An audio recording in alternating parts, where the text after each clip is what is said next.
Technological University, Hyderabad, JNTUH University College of Engineering, Science and Technology, Hyderabad. We extend a warm welcome to the EAPCET Awareness Program on Engineering Admissions 2025. Good morning to all the distinguished delegates, faculty of JNTUH, parents, prospective student friends, and press and media. I take this opportunity to invite Principal of JNTUH College of Engineering, Science and Technology, Hyderabad, and President of today's EAPCET Awareness Program 2025, Dr. G.V. Narasimha Reddy, who is also a professor of civil engineering, to kindly join us on the stage. Give him a round of applause.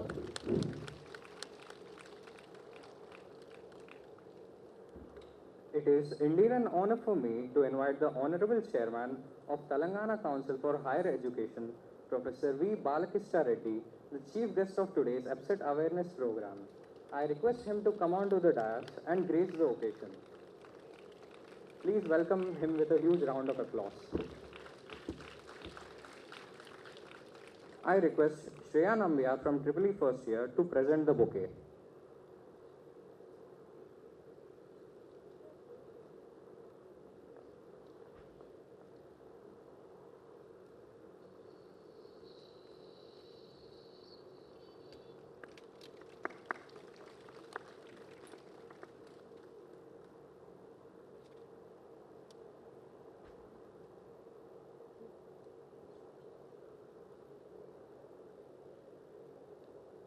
It's my privilege to invite our Honorable Vice Chancellor of JNTUH, Professor T. Kishan Kumar Reddy, the chief guest of today's awareness program, to come onto the dais and grace the stage with their presence.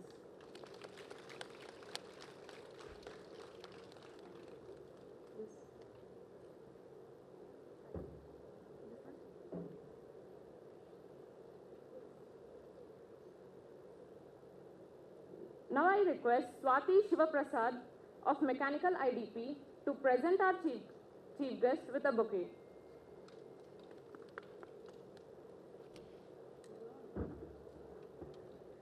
With a heartfelt gratitude for our presence, may I now invite Dr. E. Purushottam, First Vice Chairman of Telangana State Council of Higher Education, TGCHE, to the stage. Please give him a round of applause.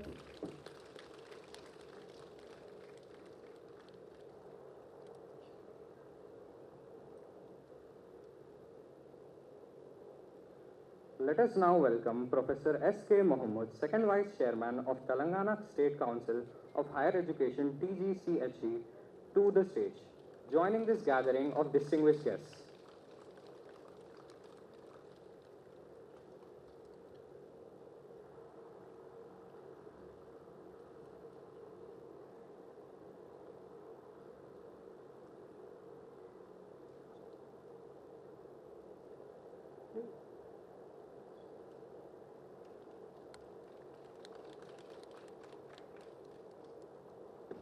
With great respect, I welcome Dr. K. Vijay Kumar Reddy, Senior Professor of Mechanical Engineering and Rector at JNTUH, to step onto the dais and be a part of this august presence.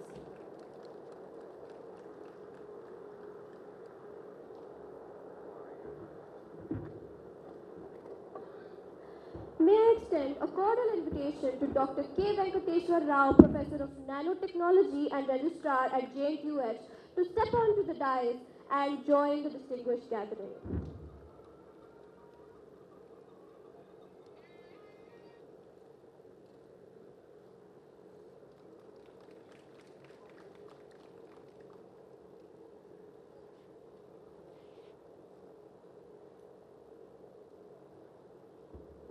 With gratitude and respect, we invite Professor Sriram Venkatesh, Secretary of Telangana Council of Higher Education and Senior Professor of Mechanical Engineering and the Principal of University College of Engineering in Osmania. I request him to step onto the stage and join the ceremonial gathering. Please give him a round of applause.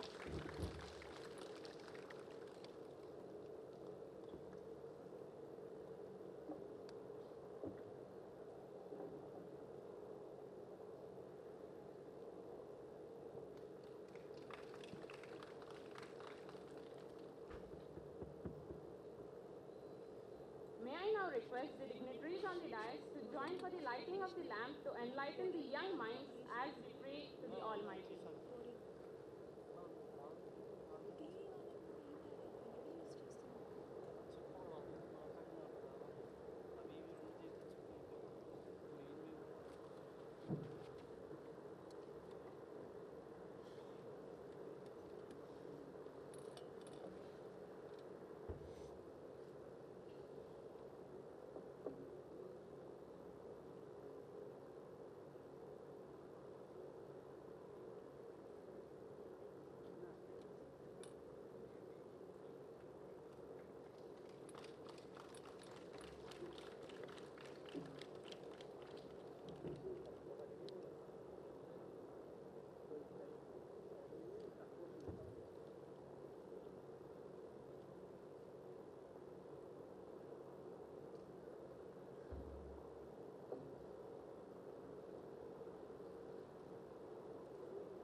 May I now request the distinguished gathering to rise in their seats for the invocation song.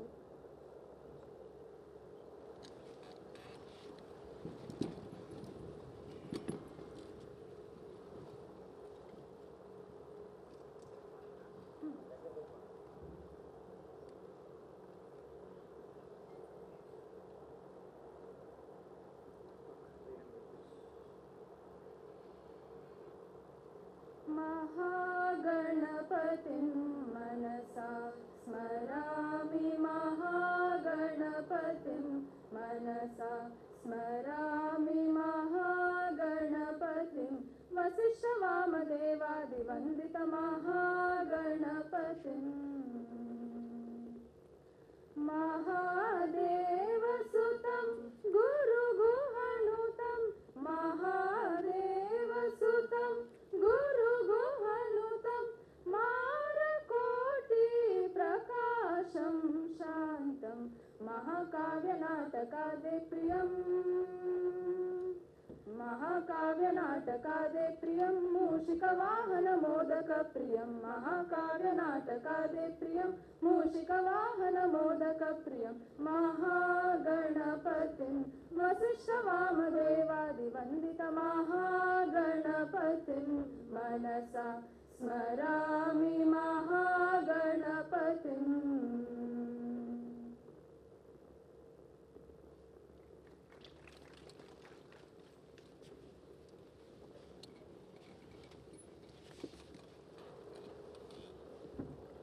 Now I request our principal, Professor G.V. Narasimha Reddy, and the president of today's function to join the podium and conduct the proceedings.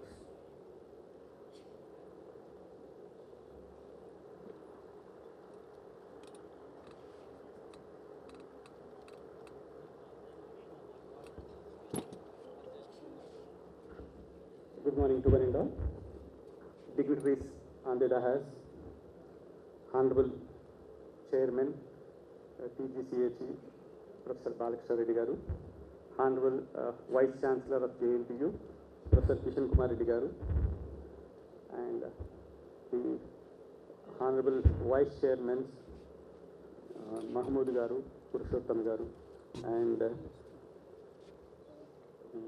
respected Rector of the University, K. Vijay Kumar Reddy Garu, and respected Registrar K. Venkateshwara Garu, and Professor Sriram Venkatesh Garu, Secretary DCSC, and other dignitaries of the dais, and distinguished faculty, directors, aspirants, and parents of the aspiring students, press, media. A very good morning to one and all. So, I am happy to here to invite all of you for this program. And now I request Professor K. Venkateshwara, Registrar of the University, to give a welcome address.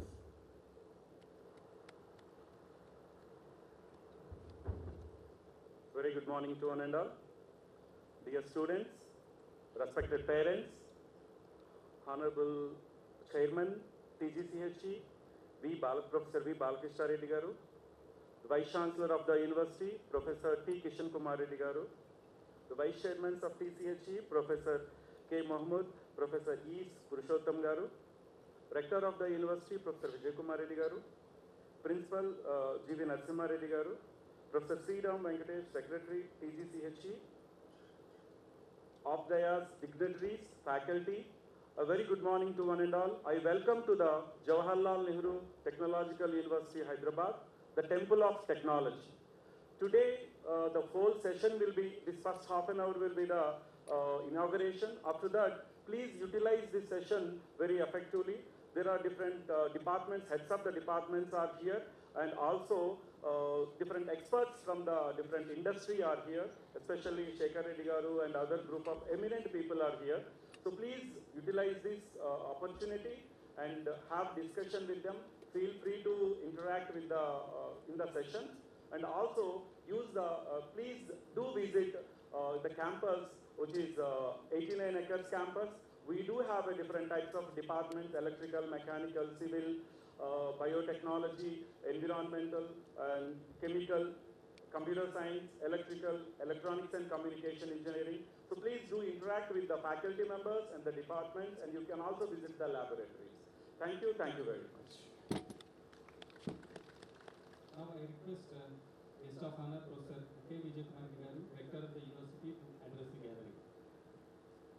The Chief Guest of the today's function, Professor Balakishna Reddy Garu, the Chairman, Higher Education Council, the Honorable Vice Chancellor of the University, Professor T. Kishan Kumar Reddy Garu, the Vice Chairman of Higher Education Council, Purushottam Garu, the Vice Chairman too of Higher Education Council, S.K. Mahmood Garu, the Secretary of Higher Education Council, Sriram Venkatesh, and the Registrar of the University, Professor Venkateshwara Rao, and the Principal of the College, G.V. Narasimha Reddy, and the industry experts of Shekhar Reddy Garu, Raj Reddy, Sriram, Madhav Madan Mohan Rao, Devendra Suvarna, Naveen Manohar, and Sridhar Garu, and my colleagues, students, and parents.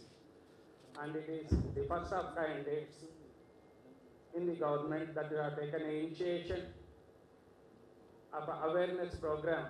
Instead of calling it as awareness program, it is actual counseling for the parents for navigating the challenges of academics and career choice. Therefore, here that the parents has to do some freedom according to the choice of the students, not to take decision from our end.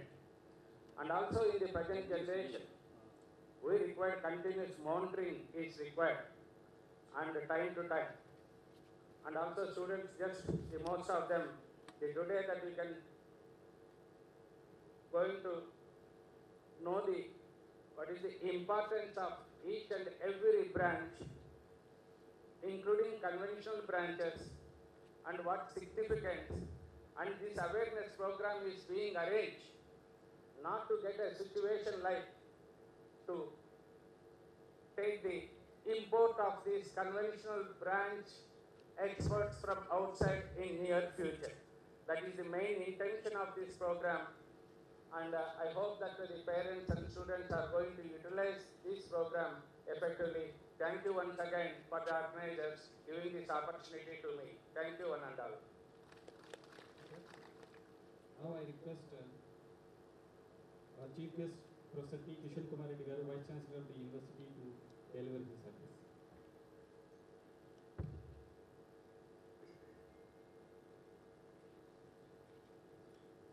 Professor V. Balkrishna Reddy Garu,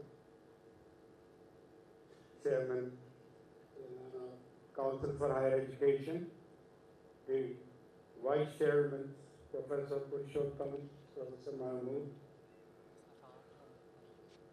Professor Sriram Venkatesh, Secretary, Higher Education Council, the eminent panelists drawn from industry and various organizations, Sri Shekhar Reddy Garu, Raj Reddy Garu, Sriram Birudavolu Garu, Anil Dasri Garu, Mandava Mohan Rao Garu, Sri Devendra Surana Garu, Naveen Manhar Chavan, Dr. S. Sridhar.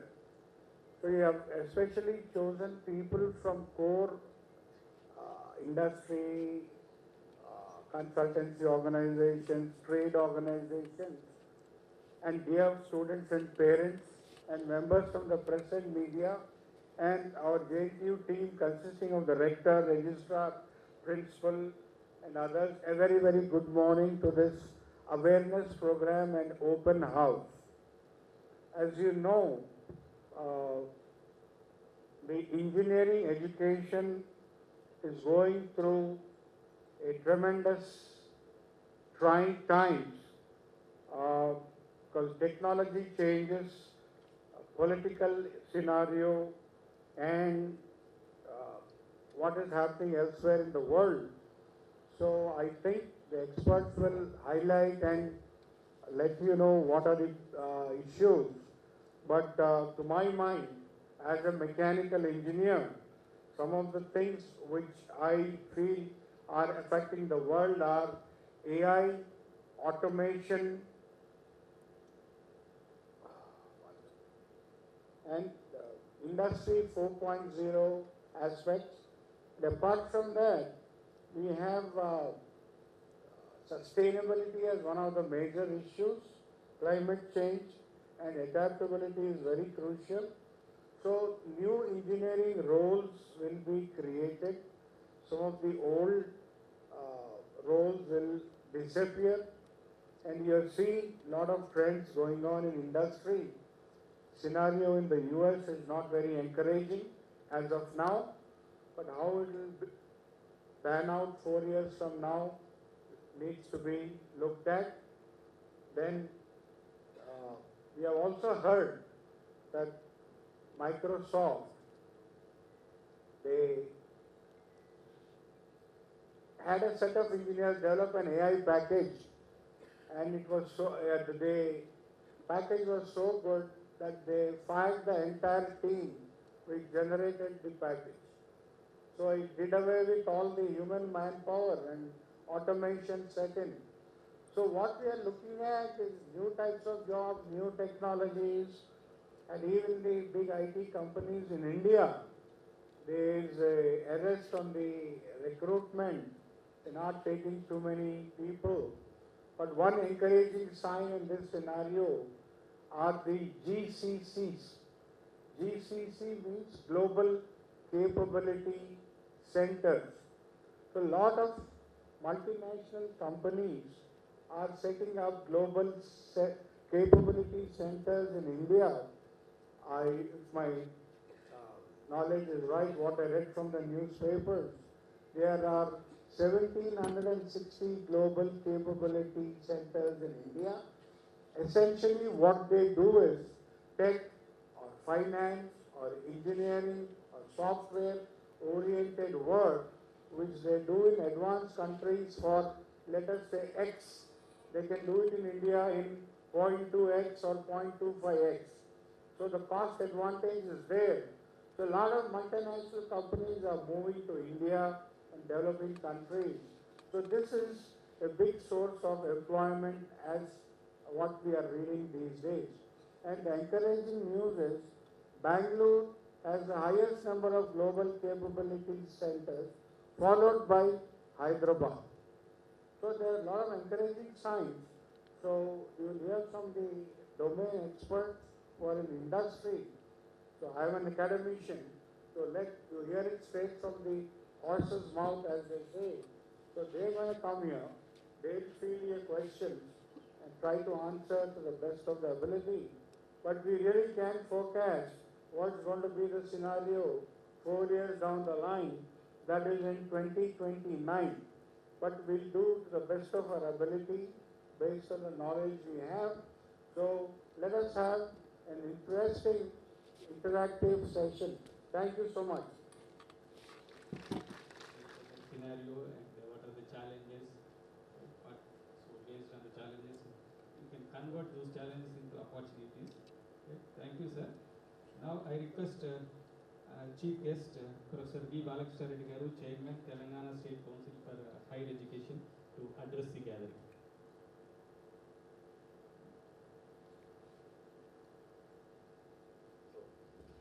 Good morning and welcome to one and all.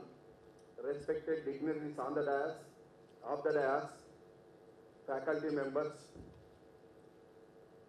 respected parents, and my dear students. I don't call you as students. You are the future of India. You are going to be the future of world. Today, India is being a guest country, youth nation of the world. 65% of the population is 35 years age below. 50% of the population is 25 years age. That is where all you are sitting.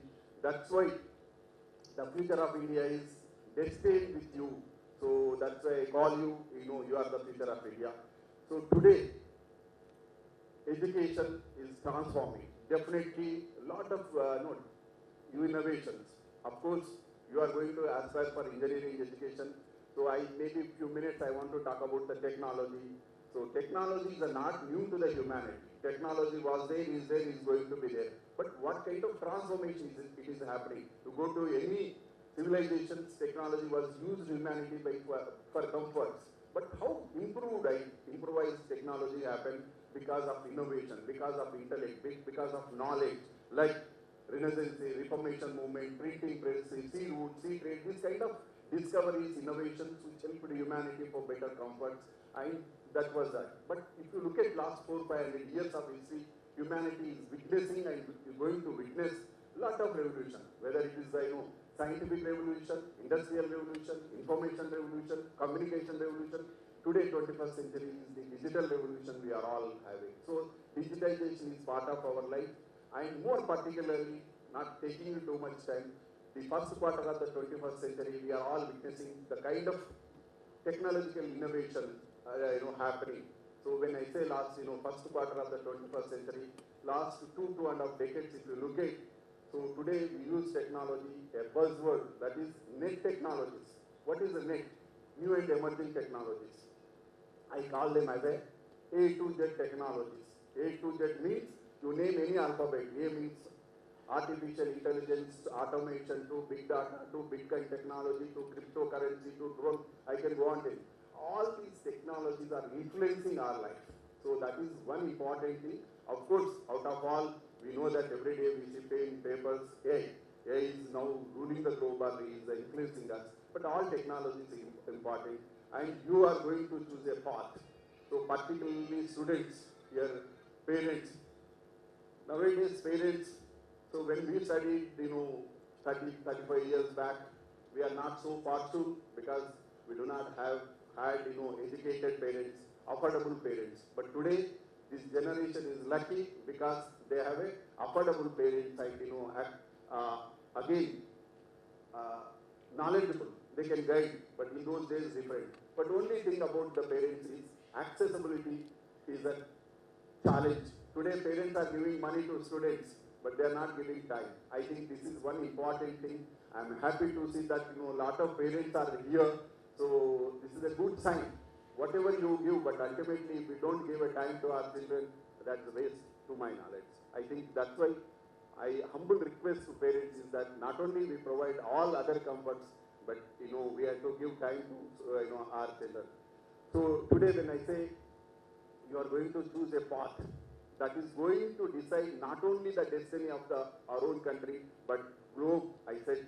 So today, globe is eyeing on India, viewing on India, looking towards India. India, though it's a developing country, you all know that India is moving from a developing society to developed country. A third world nation to third largest economy. That's where the youth, we are going to play important role. And today, whatever we plan, the courses we will design, the industry we set up, we have to see what are the global requirements. That's what we know. Because today, globalization, liberalization, privatization, digitization, these are all, happening things. India as a member country, India is going to aim, you all know that, our Prime Minister always says that 2047 is going to be a very important milestone because we are aiming for developed nation, that is Viksit Bharat. So part of this, Viksit Bharat, you as a young students, young generation, you are going to be part of this path. That's why I think, you have to choose an area where you can contribute. Of course, today, all branches.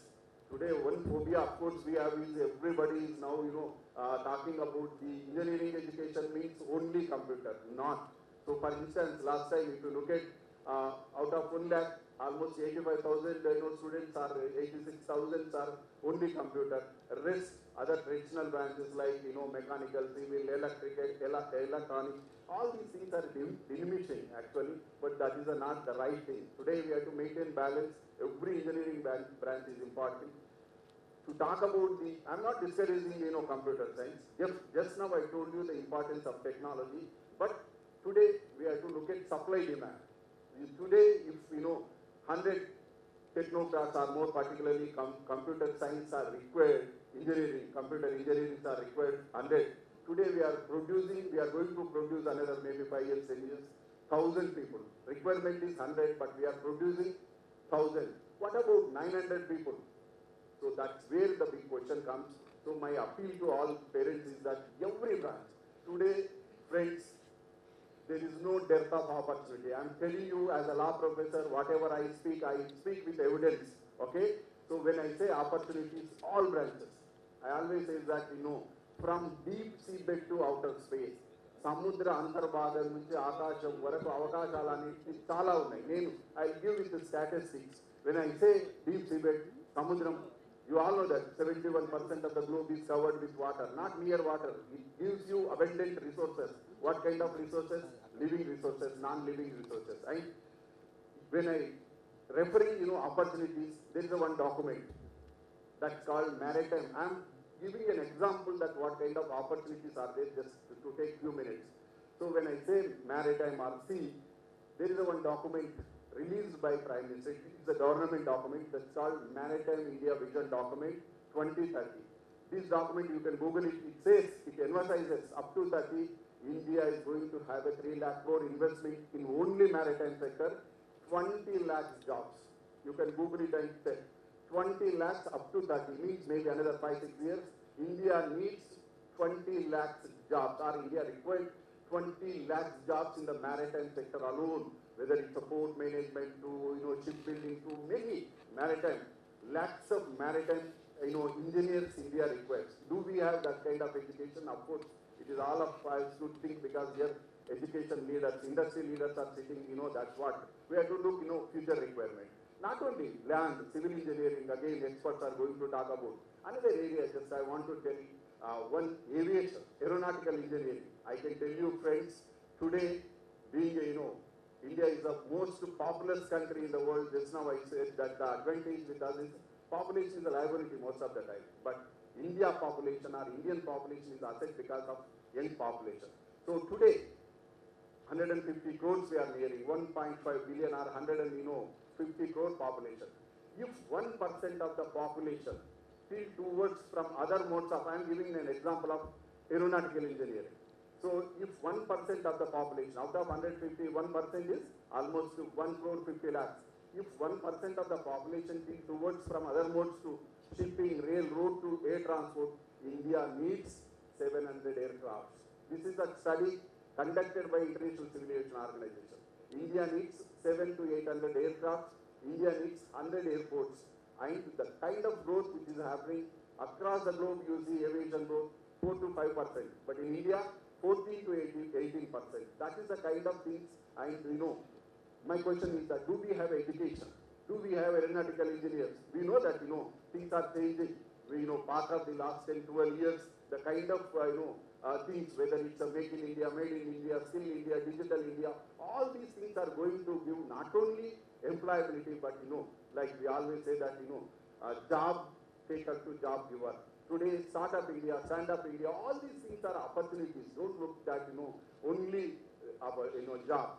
No, you have to have either employed or you can also self-employed or So these are all things. Whether it's aeronautical, I can go on citing. There is no depth of knowledge, opportunity. Only what you need knowledge. Today we are living in a globalized world. Today global village. Today we are living in a borderless society.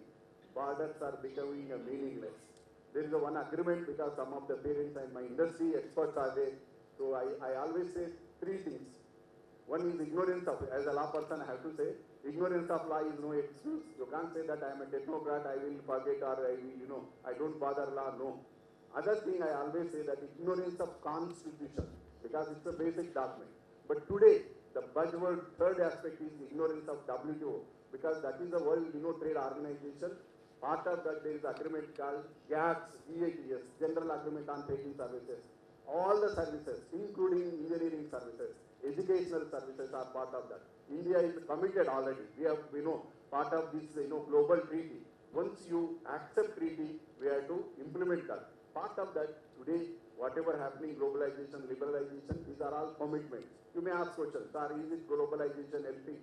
Whether it's helping or not, different debatable issue, but it's a reality. Today we are, facing the global challenge. So if we are ready to face the global challenge, part of this agreement I will tell you, is the, cross-border. All, there are 160 plus services, including education, including, I said, engineering service, including legal profession. All these are all now part of the globalization process. We accept it. Sitting here as a lawyer, I can give my consultings through own fax, email. So both service provider and receiver sits in the respective place. Service happens through technology. That is the maybe email, fax, all. You get your money through wire. So where are the borders?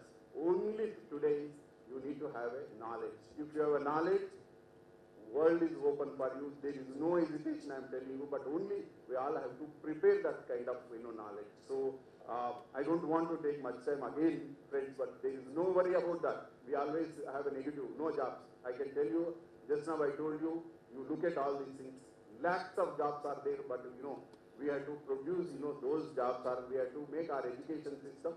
So yes, as a citizen, as a person, part of the higher education, what is our aim, object here in Telangana Higher Education Council?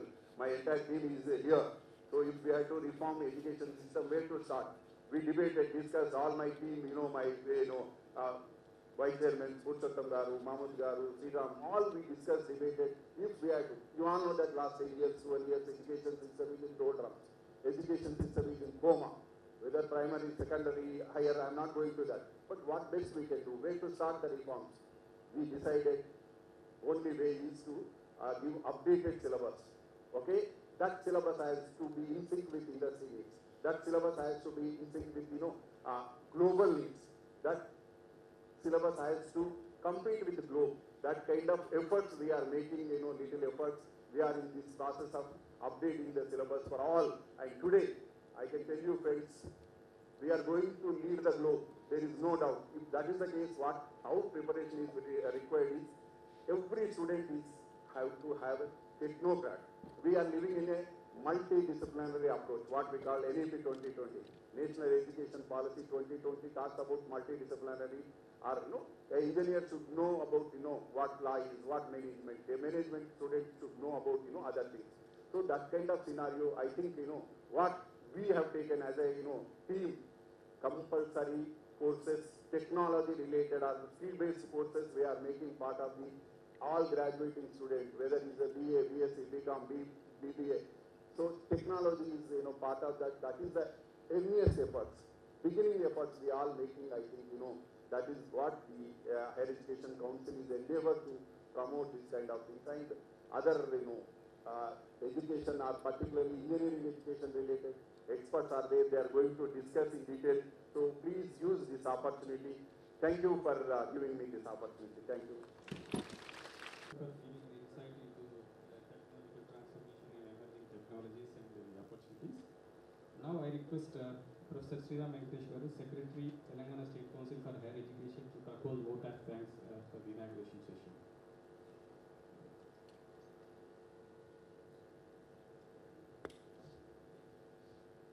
Chief guest of today's function, Professor V. Balakisha Garu, Chairman, Telangana Council of Higher Education.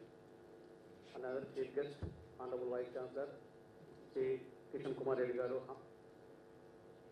and Vice Chairperson, E. Pushottam Garu, Mahmood Garu, and Rector, Professor Vijay Kumar Reddy, Registrar, Professor Venkateshwar Rao, Principal, Professor Narasimha Reddy. And special thanks to the industrial experts who have come all the way with short notice.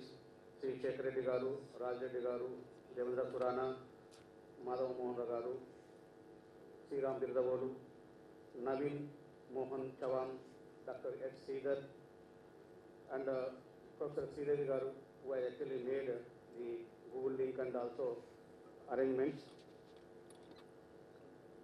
At the outset, I would like to mention about the initiative taken by the Telangana State Council of Higher Education in collaboration with the JNTUH. So a few days back, we had a thought of having official EAPCET 2024 awareness program for the students and the parents, because you are also attending so many education fairs conducted by various consultants. So we thought from the government side, we would like to inform you about the various branches available and their scenario and the prospects of various branches, that means placements. And by calling industry experts and academicians, both of them, they will interact with you, give you the insights of various branches of engineering. That is the idea. So because this idea was actually endorsed by our Honorable Chairman, Professor V. Balakisha Garu, and also Honorable Vice Chancellor, and we made it, and we are gathered today because of this initiative. And it is a regular affair, and the government of Telangana also committed to protect the core branches. At the same time, awareness programs also should be given to the parents, students, in view of the upcoming EAPCET admissions. And also we invited INPR persons also there, press and electronic media, who have come all the way to cover the program. And this is not actually ending, this is the only inaugural function ending. And now we are going to have interactive session with the parents and students that will go up to even 1 o'clock. All the questions already posted in Google form. So those questions are, some of the questions are repeated, and if the parent or students are satisfied with the same question, so you need not ask. If you have further clarification on that particular question or any other questions, how to select the college, how to select the branch, what are the prospects of various branches of engineering, those questions also there. So if that is pertinent to your question, you can need not ask. But otherwise, you can free to ask, interact with the academicians and industry. At the same time, B. Srinivas is a camp officer for EAPCET 2025. He is also having almost 10 years experience in admissions, right from your launching of notification to end of the spot admissions. He is having experience. He is also with us. He will be there. And at the same time, we are also there from I am from mechanical engineering from Usmania University, and we can also clear some of the doubts. So now I request the organizers to prepare for the inviting of the industrial experts for initiating the interactive session. Thank you very much.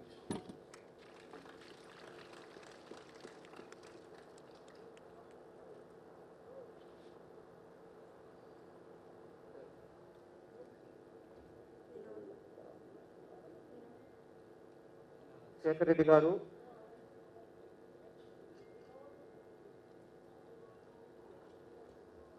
Shekhar Reddy Garu is a past President CREDI and also immediate President CII, and presently he is the Vice Chairperson for the CII IGBSC. He will give the answers on the construction field, civil engineering particularly, all the related to green technologies, etc. Now I request Sri Devendra Surana from mechanical engineering field. He is from mechanical and he did ME BE from Usman University, got 28th rank.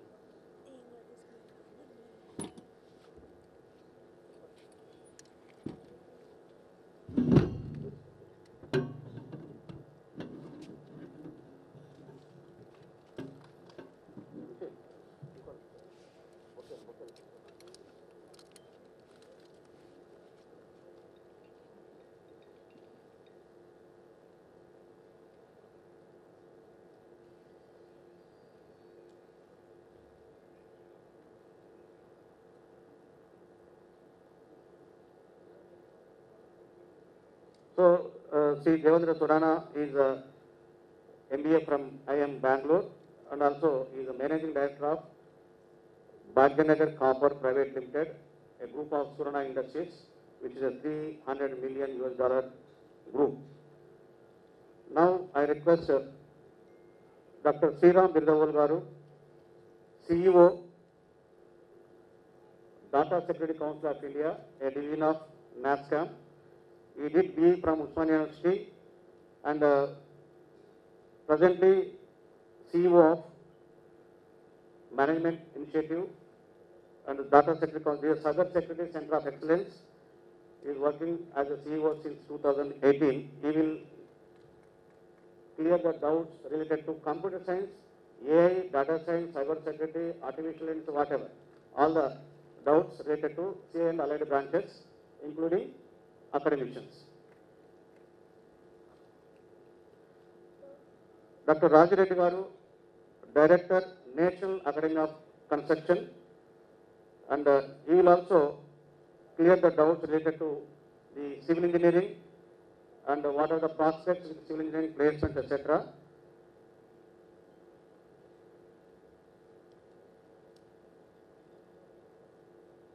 Sri Mandava Mohan Rao Garu from Electrical Engineering Department. He is from BHL.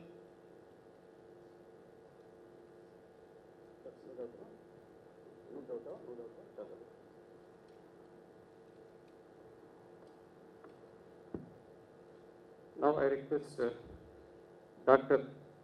Mandava Mohan Rao Garu, General Manager, BHL.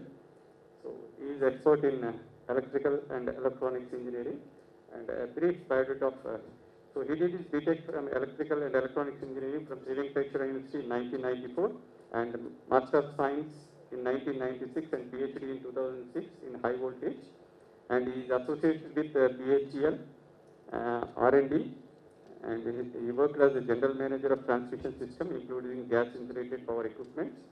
And Mohan Rao has 160 national and international journal conferences, and he has 95 patents and 20 copyrights, and he has many awards. Young Manager of the Year Award for 2007, Young Engineer Award for 2007 by Indian National Academy, and INA Innovator Enterprise Award in 2017, Engineer of the Year Award 2020 by Institute of Engineers. And presently, Mr. Rao is Management Committee and Research Advisory Committee RESC, Vadodara. Now I request you to occupy the chair and associate with the bouquet. And next industrial expert is Naveen Manhar Chavan Garu.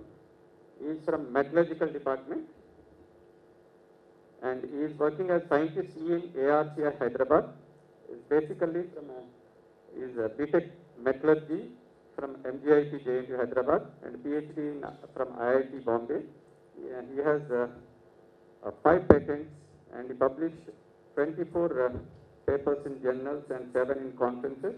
And he has 11 funded research projects, and he has some awards and distinctions. Young Scientist by the Department of Science and Technology in 2011, and Young Scientist by Department of Science and Technology in 2023, and is a University Gold Medalist in Engineering in 2002 to 2006.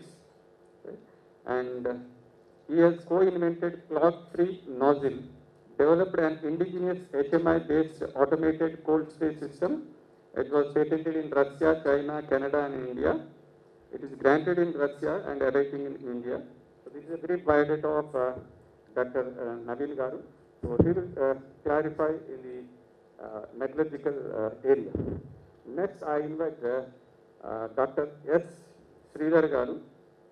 He is a Chief Scientist, IICT, and his brief biodata is basically chemical engineer and from the College of Technology, Usmania University, and he has over 27 years of experience, and he has developed and transferred several technologies for chemical and allied industries, and several membrane pilot plants based on electrodialysis, nanofiltration, gas permeation, and pervaporation, and so on.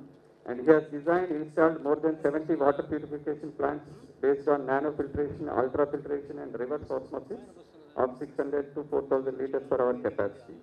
And Dr. Sridhar has designed novel multi-layer mask and face shields that were provided to more than 6 lakh population during COVID time. And he has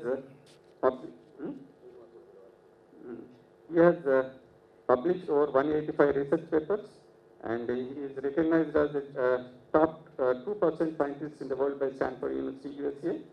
And he trained about 500 BTech and MTech MSc students, and he has guided 14 research scholars in PhD, and he has many awards, and few such are CSIR Young Scientist Award, Engineer of the Year Award, Scopus Young Scientist Award, and Nazi Reliance Industries Platinum Jubilee Award in 2013, and so on. There are many are there. So I welcome you, sir. I request to present the report. And next, I request Mr. Venkatesan Garu, Branch Head, Daikin, from Mechanical Engineering Department. So he is also has vast experience in the mechanical engineering. So he will clear the doubts in mechanical engineering. Now I request Srinivas Garu, the camp officer, who is going to take care of your admissions this year. So he will clear the doubts regarding the admission process and other things. I welcome you, sir.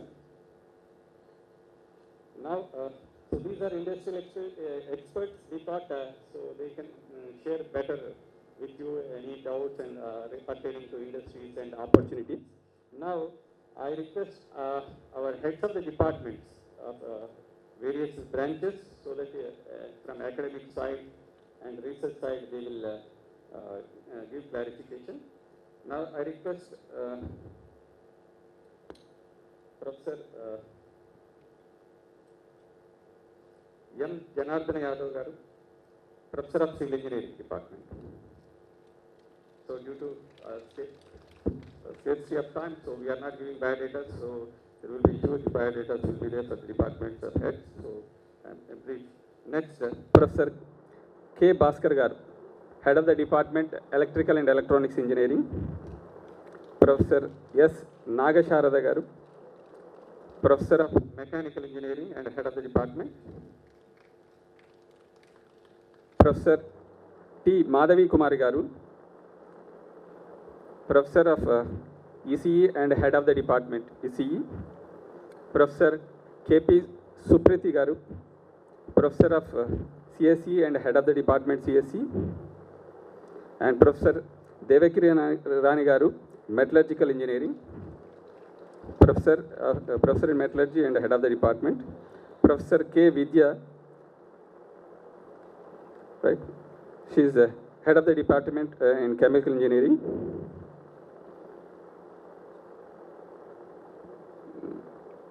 Next, Professor B. Himabindu, Head of Center for Environment. She is taking care of Spatial Information Technology. and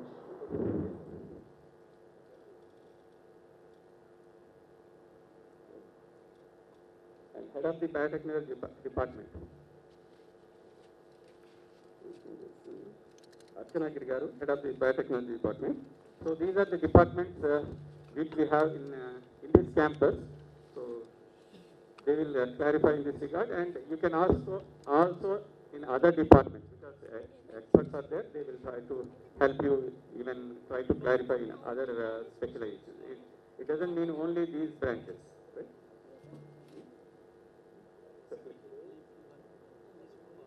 Chairman Professor V. Balakrishna Reddy is here. He spoke on various technologies. Before he leaves, he is having another engagement. Before he leaves, if you have any questions, you can ask him. He will clarify, and I will leave for another assignment. Sir, please come on to the dais, sir. Mic to the parents or students.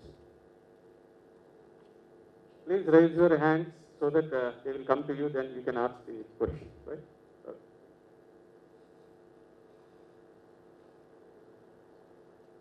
I know I am an odd man out here because you are all, technocrats, engineers. I am a lawyer. What kind of questions you pose? But general things you can ask.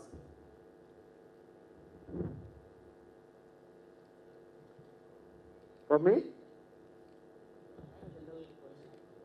Okay, introduce yourself and Yeah, my name is Nagendra. Yeah, Nagendra. My daughter is here, so who got 21,000 grants in EAPCET.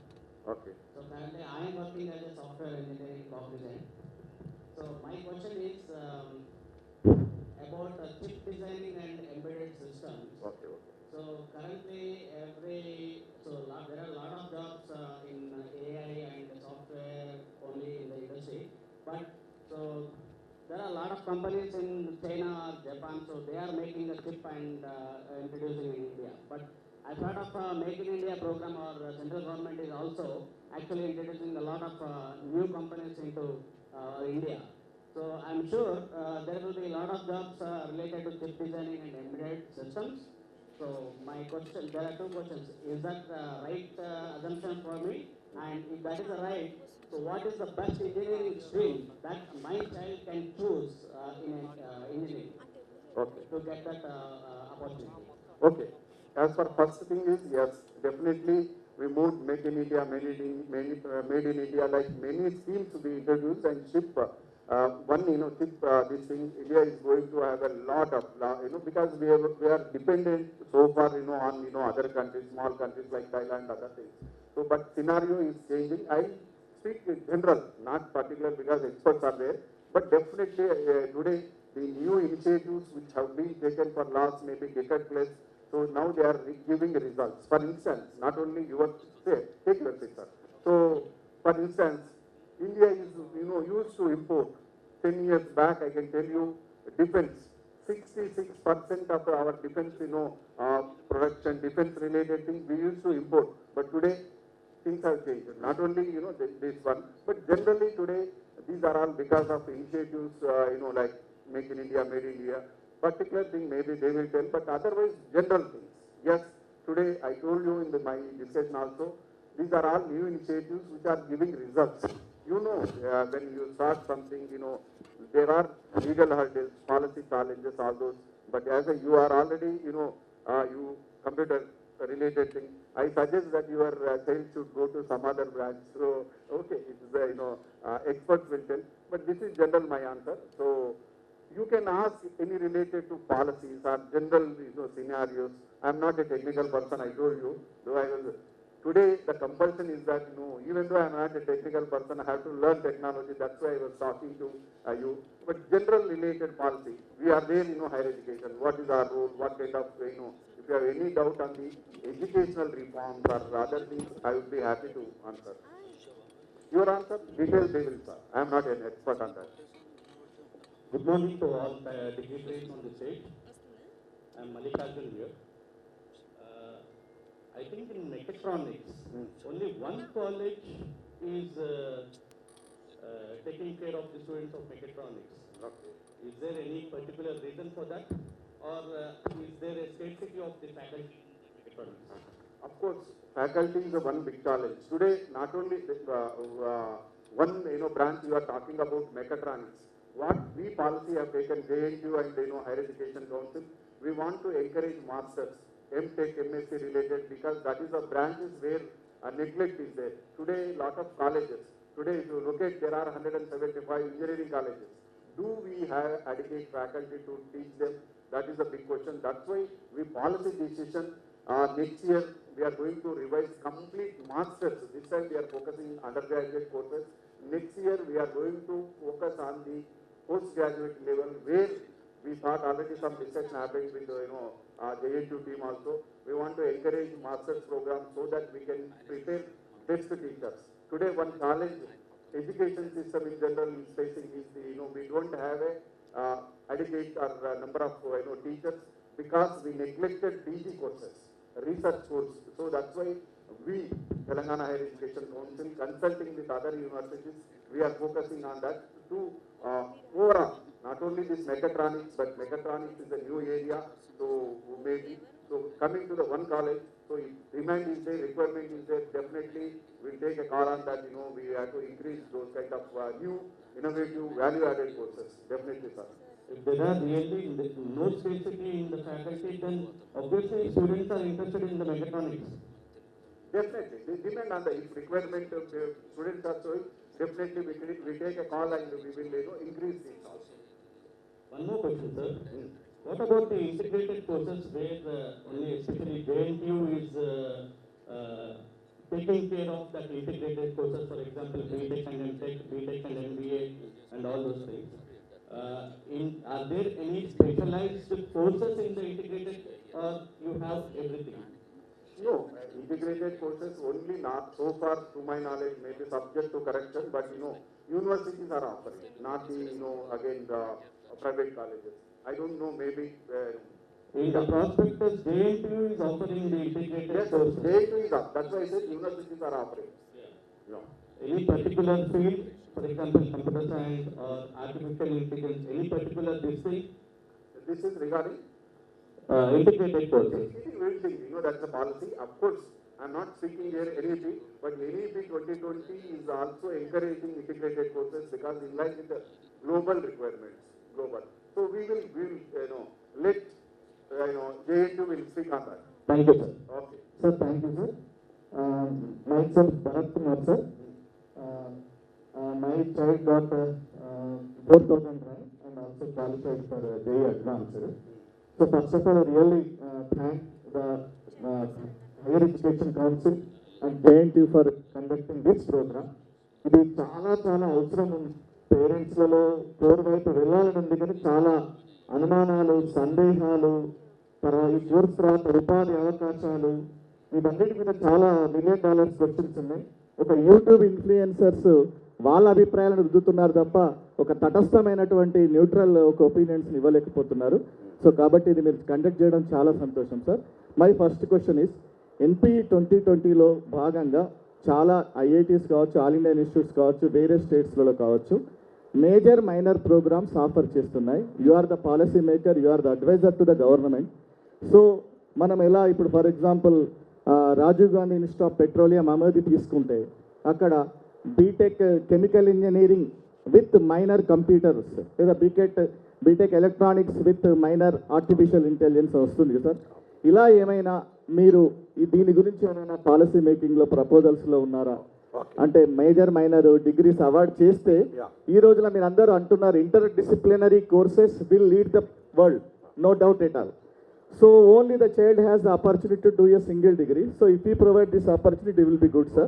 దీని గురించి మీ ఏమైనా policy making జరుగుతూ ఉంటే discussion బేస్లో ఉన్నా కూడా మాకు తెలిస్తే we will feel very happy. తప్పకుండా అండి. ఇప్పుడు పాలసీ మేకింగ్ ముందు ఏంటంటే ఇప్పుడు ఇంటర్ డిసిప్లినరీ ఇవన్నీ ఉన్నాయి, NEP అవి మేము కాదంటలేవు. అయితే ఇవాళ నేను ఒక ఎగ్జాంపుల్, ఓన్లీ ఇంజనీరింగ్ కాదు, ఈరోజు the mandate of regulatory bodies ఉంటాయి. ఓకే, ఏఐసిటి కావచ్చు, యూజీసీ కావచ్చు, బార్ కౌన్సిల్ కావచ్చు, ఫార్మా కౌన్సిల్ కావచ్చు, medical council, all we have to follow the mandates of the regulatory bodies. Keeping in that view, actually we are also changing the syllabus. Minor major is part of now new syllabi. So okay, even not engineering, I'll tell you BA become BSc lo kuda mem minor major petti economics, political science ala chestunamandi. Adi we are going to work out on that minor major. Iyali okade na suggestion, I am not again expert. Major ఇప్పుడు mechanical తీసుకుంటే కూడా minor ఇవాళ computer science related అట్లా తీసుకుంటే ఏంటంటే మనకు చాలా use అవుతాయి. అట్లాంటి ఆలోచన చేయండి, చూడండి.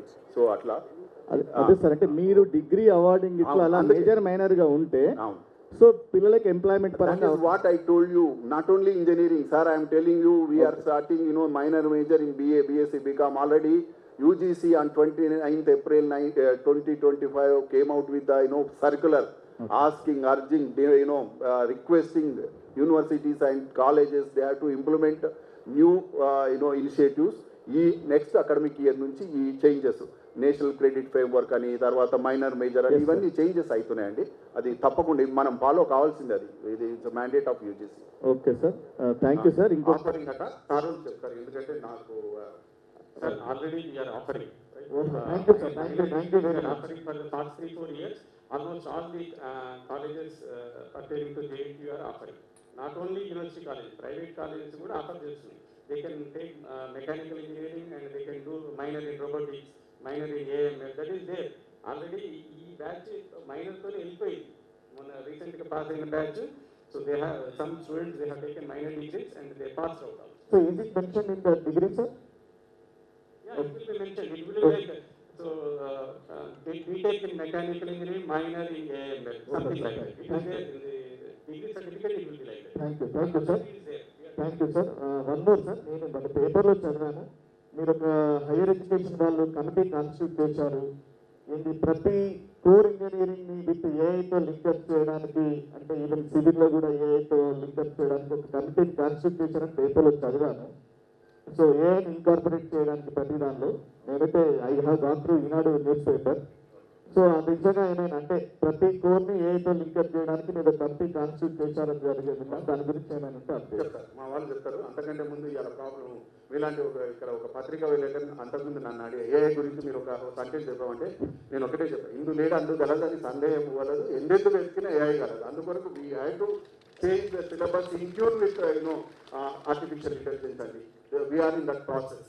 ఓకే సార్, ఇంకా చివరిగా సార్, కర్ణాటక, తమిళనాడు లాగా కొంచెం కోర్ కోర్సెస్ తీసుకునే స్టూడెంట్స్ని కొంచెం ప్రైవేట్ కాలేజెస్లో ఏమైనా ఫీజులో ఏమైనా కొంచెం మినహాయింపులు ఇవ్వడం, లేదా ఎంప్లాయ్మెంట్ సోర్సెస్కి దిశగా ఏమైనా మీరు కొంచెం తీసుకుంటే బాగుంటుంది, చర్యలు తీసుకుంటే బాగుంటుంది. మా రిక్వెస్ట్ సార్. బాగుంటుంది. నేను కూడా ఇంతకు పేపర్ స్టేట్మెంట్లు కూడా వచ్చినాయి. అది we're working. But today galaxy of experts are లేదండి. మీ డౌట్స్ క్లియర్ చేయడానికి ఇక చూడండి, ఇక్కడ ఇంకా వాళ్ళు great academicians and also industrialist. కాబట్టి మీరు యూటిలైజ్ చేసుకోండి. అది when it comes policy decisions we need to write to government, there are challenges atla, but otherwise we are all for that. Today the meeting purpose is vallanta explain chesaru sorry any policy related, otherwise I am not the right person to talk about engineering education kabatti I hope thank you. Only one quick question, sir. Okay. So that syllabus actually, so past 10 years, so we are seeing the same syllabus maybe so in some of the colleges. So are you changing the syllabus this year? Yes, syllabus when you talk about, there are two things. When it comes to engineering syllabus, we have to follow AICT every 3-4 years, R18 regulations, R22 regulations, R25 regulations. నేను incharge vice chancellor ఉన్నప్పుడు కూడా చాలా మంది participate చేయడము. So ఈసారి new syllabus in tune with R25 regulations, already it is in place. మేము కూడా కావాల్సిన ఇన్పుట్స్ కూడా దేనికి నుంచి వచ్చినాయి. That is mandate when it comes engineering.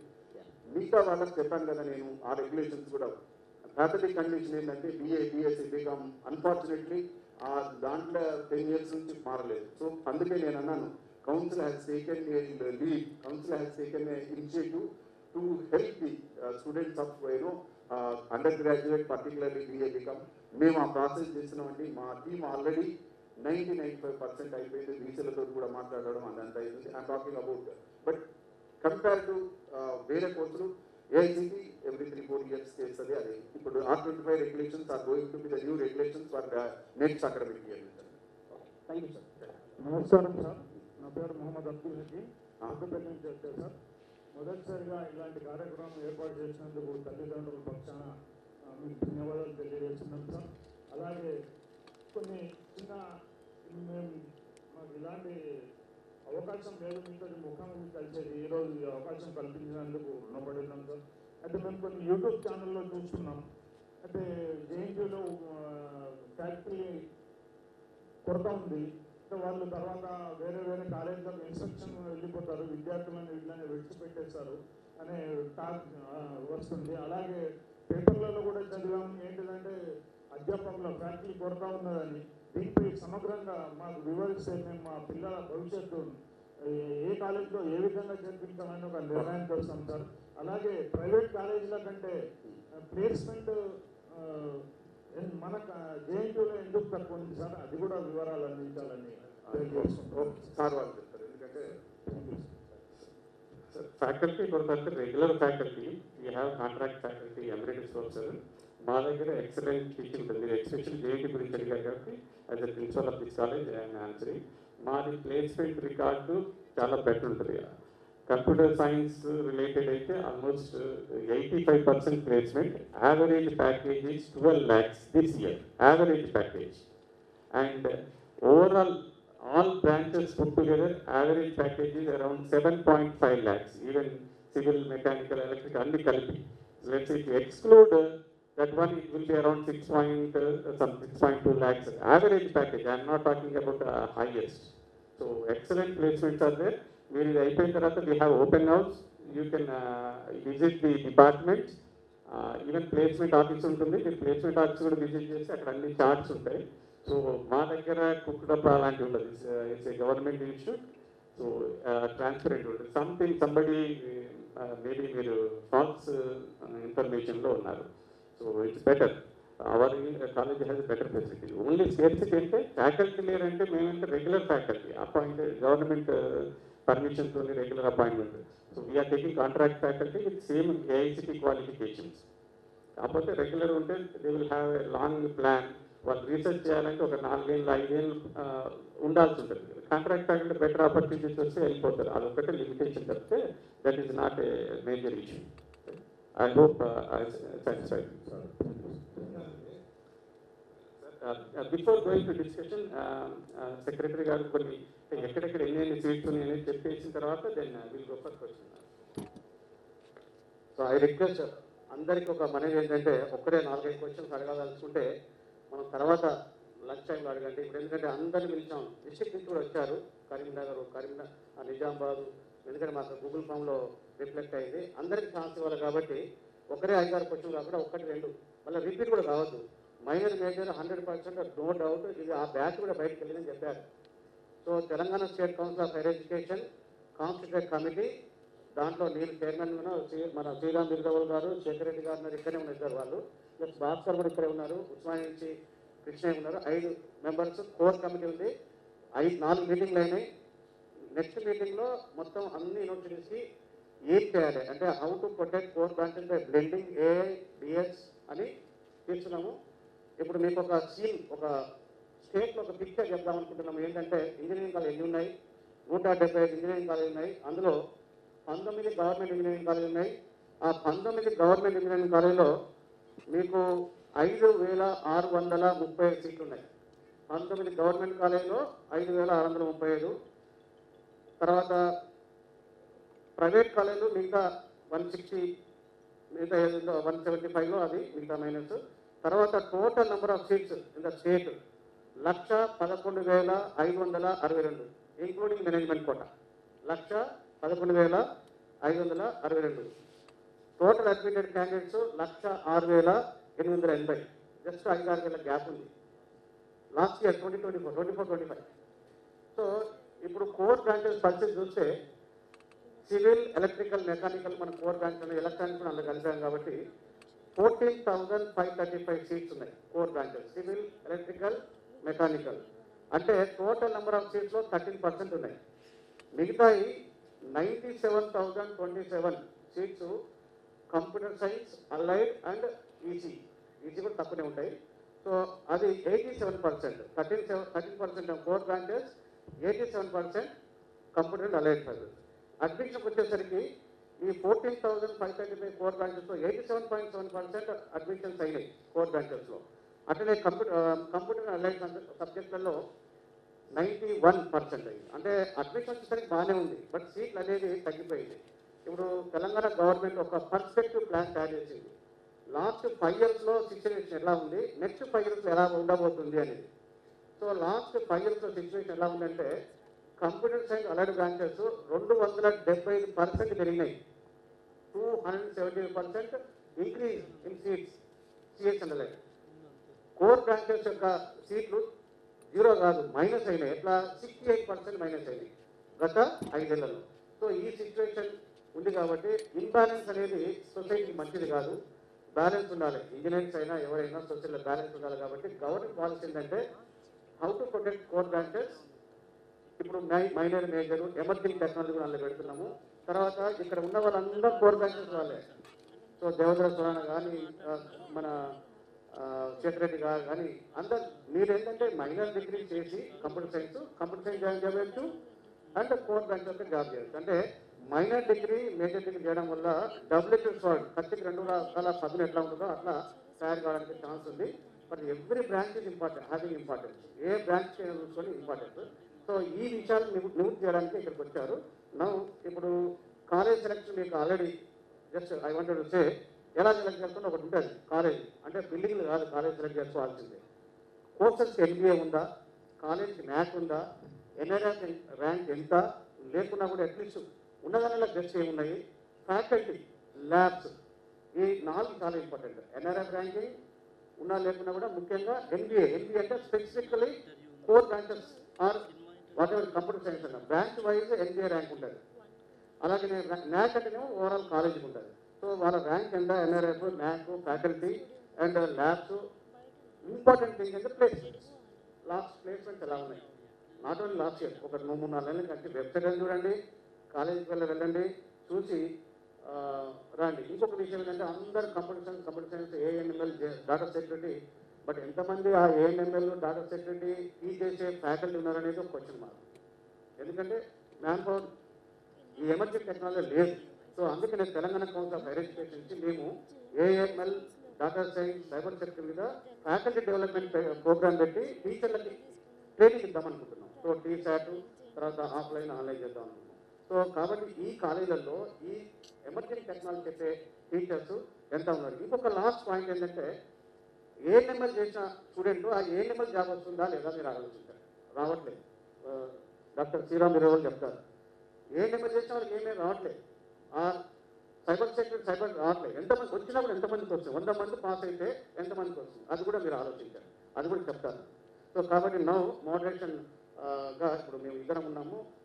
మీరు క్వశ్చన్ చెప్పేటప్పుడు బ్రీఫ్గా ఒకటే క్వశ్చన్ అడగండి. ఇక్కడ ఉన్న ఎక్స్పర్ట్స్ సివిల్, మెకానికల్, ఎలక్ట్రికల్ వాళ్ళు ఆన్సర్ చేస్తారు.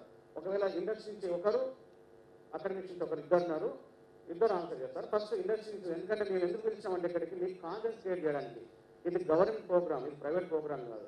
సో ఇందుకు ఇక్కడ ఇంత ఆఫీషియల్స్ పిలిచాం, గవర్నమెంట్ ఆఫీషియల్స్ ఉన్నారు, ఇండస్ట్రీ పర్సన్స్ ఉన్నారు.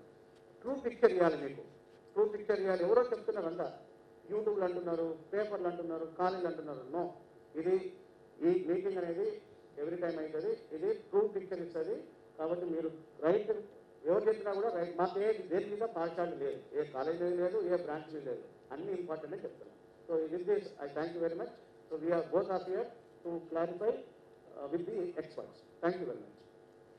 So now, sir, unfortunately now I have a policy question. But I have a policy question. I am Amit. I work with one of the big 4 organizations in cybersecurity space. About 3 years of experience working.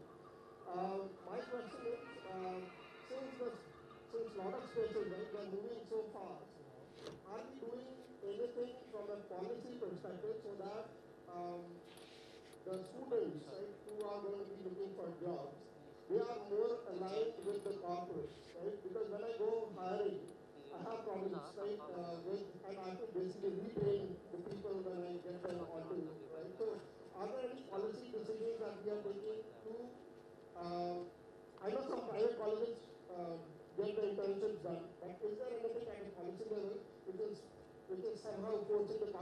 environment to get more people into the environment and get them. So you please be brief. Be brief. Now ask question. We'll assign the expert here. Now ask. No explanation. Only question. I have already asked the question. Yeah. Now once again, whether the computer related or AML related or electrical, mechanical, civil, whatever, or admission related. So the policy related questions. Policies. What policy? Internship. See, as per the AACT, we are already recommending 2 internships, 2 industrial visits and projects. AACT is recommending 1, but we are adding 1 more internship, 1 more industrial visit to all the branches, not only computer science or electrical or whatever. At present, second year తర్వాత సమ్మర్లో ఒక internship programme ఉంటుంది, third year తర్వాత ఒక internship programme ఉంటుంది. Generally it will be 1 month to 2 months ఉంటుంది. Let's say fourth year అయితే they can extend it also. So that is there sir, it is taken care and slowly ఇంకా improve చేయడానికి కూడా try చేస్తున్నాం. So already it is there in the syllabus, R22 సిలబస్లో ఉంది. Next question. Myself, Mohammed Zahid Hussain. I have a question related to electronics and communication branch. I want to know from the expert, what are the prospects and future of electronic engineering in India? Thank you. Madam.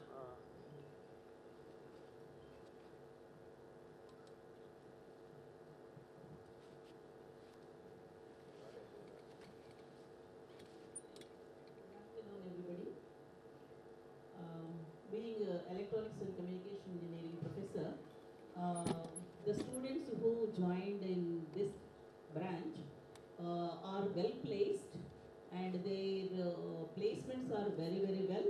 The pay package is ranging from 12 lakhs to 25 lakhs.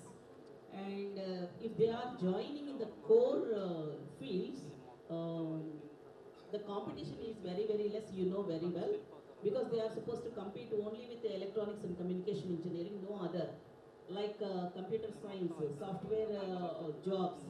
So for software jobs, all the branches of engineering, apart from degree courses, are eligible. But whereas electronics is not like that, it is an exclusive branch, and we are having an empty number of opportunities, particularly in and around Hyderabad. Manufacturing industries are there. In the recent past, the Prime Minister of India already told, by 2025, electronics industry is going to invest $500 billion. So this is the quantity of jobs, opportunity the electronics people are going to have in future. So if they are focusing, including with internship, they are going to be well placed. So they need not worry about the placements. Thank you. Next question. Hi, this is Jagdish. So I have a question. So, when people are saying protect the core branches, so but when we actually see the core branches, the pay scale compared to the CSC branch and the other branches, it is 80% difference. There is an 80% scale difference between the CSC and the other core branches. So why the industry is not scaling up the pay scale of the other core branches compared to the CSC?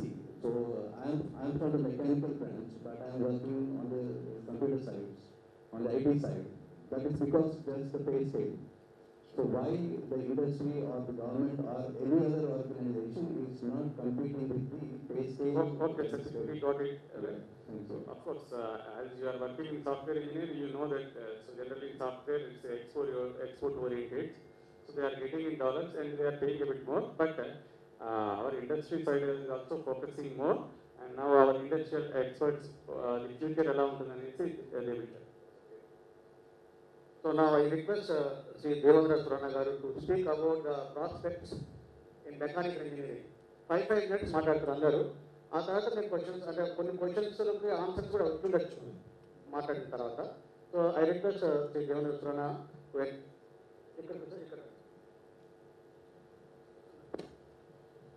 Good afternoon, everybody. Glad to be here. I was exactly where some of the students here were there when I went through my same. At that time, it was called as, when we wanted to decide which course we were supposed to take and all that. And all of us were in a big confusion as to what is to be done, which course to be taken. So I'll speak from my own.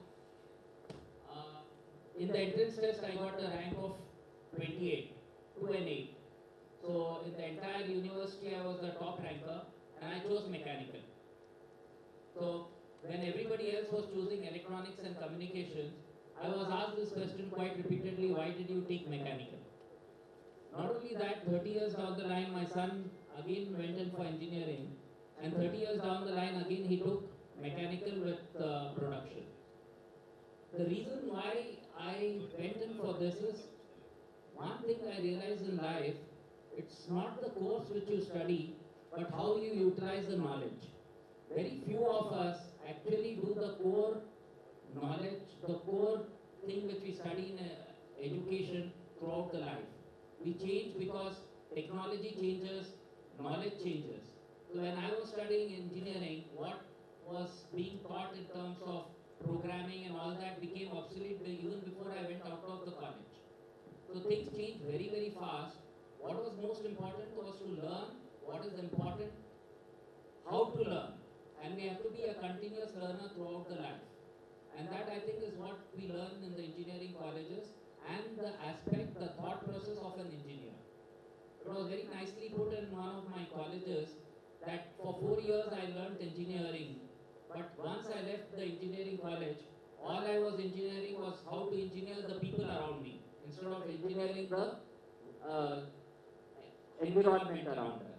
So my personal reason for choosing mechanical engineering is it gave me a very broad perspective as to what is happening around us, and the mechanical engineering gives us a broader perspective to think how the machines work, how other things are happening, because finally using the knowledge on a day-to-day on the machine is very, very little.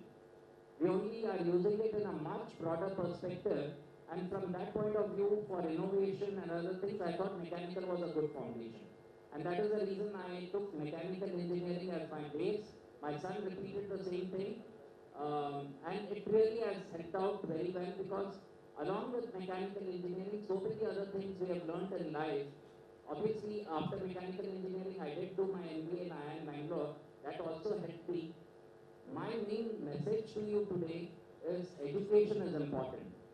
And I keep repeating this wherever I go.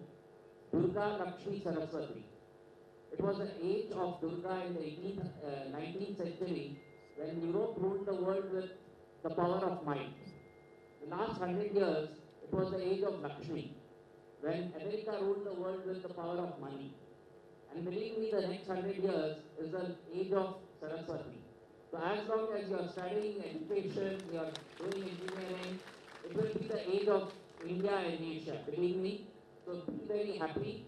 It really depends on where your inclination is, rather than where you think the market is going to be. Technology is changing so very fast that everything which you learn in college will be obsolete before you leave college. All you need to do is to learn how to learn the new things which are going to keep coming and keep updated up to the day. So thank you very much for this opportunity. It's great to be here. Once again, congratulations to all the people who are here, because I know you are getting into engineering, and whichever stream of engineering you get into, believe you me, as long as you work and learn how to learn, you will be good. Thank you once again. Thank you, sir. Just I want to add, he established a Surana Group of Industries, right? So you can imagine, he is an entrepreneur. He is from OU, right? He established a company and he is giving employment so much. So మీరు తెలుసుకోవాల్సింది ఏంటంటే ఏ branch అయినా fundamental strong ఉంది, passion ఉందనుకోండి, you can grow, right? You can see even other experts also. So we call the industry leaders because they studied long back and they are leading in different industries. So it is not like one industry is good and there are certain advantages during certain periods. So one two questions related to mechanical because sir has to leave. He has to go by 12 o'clock. Any one or two questions on mechanical engineering? Our Vice Chancellor also from mechanical engineering, myself also from mechanical engineering. I don't get pressurized that we need to do mechanical engineering, but believe me, it's a good branch. We can decide whichever branch to get into. Mechanical is a great branch. Give it a thought. That's all I would need to say. So it is not the salary, it is a satisfaction. Satisfaction is more than salary. Hello, sir. One more point I would like to add, software and the initial salary high ఉంటుంది, no doubt about it. But certain period అయిన తర్వాత saturation వస్తుంది. Whereas core branches లో it is like a linear. So initial గా తక్కువ ఉంటుంది, as you gain experience, the salary will increase. And తర్వాత కూడా demand కూడా ఉంటుంది, experience తో demand ఉంటుంది. Whereas software there will be certain disadvantage also, uncertainty ఉంటుంది. Let's say 10-15 years experience అనుకోండి. So there will be if there is any problem, so first effect will be senior staff. Whereas in core lo alaga senior staff exclude చేయడానికి ఉండదు. So there are advantages and disadvantages. You should also think. Our JNU Honorable Vice Chancellor wants to speak to you. He was the proud alumnus of Usmania University Mechanical Engineering, 1978 batch. What I'm saying from my 40-45 years experience. So when I was doing engineering, we had Fortran programming and I hated it. Not everybody is cut out for programming. So what I'm trying to say is, I did my master's, PhD from abroad and all experimental work. If you're a hands-on person, core engineering is good. Then one more thing, not all the students are cut out for coding, etc. So I keep telling my engineering students who are in the rural colleges, you have the zen or the, what do you call it, inclination towards programming and keep updating yourself all the time. With changes in technology, you can do a computer science job with a minor. So you might get 10 lakhs, you might be doing a job. Suppose you don't have that aptitude for programming and you don't like Java, Response, Chetak, etc. coding, then you do a core job. You get 4-5 lakhs or 3.5 lakhs to start with. But then 3 years down the line, your job is steady. But this guy is earning 10 lakhs. Suddenly there is a change in the platform, there is a change in the technology. From 10 lakhs, you go to 0. Again, you have to come to Amir Pet for training, retooling yourself. Thank you. Hello. What about the ladies in mechanical engineering?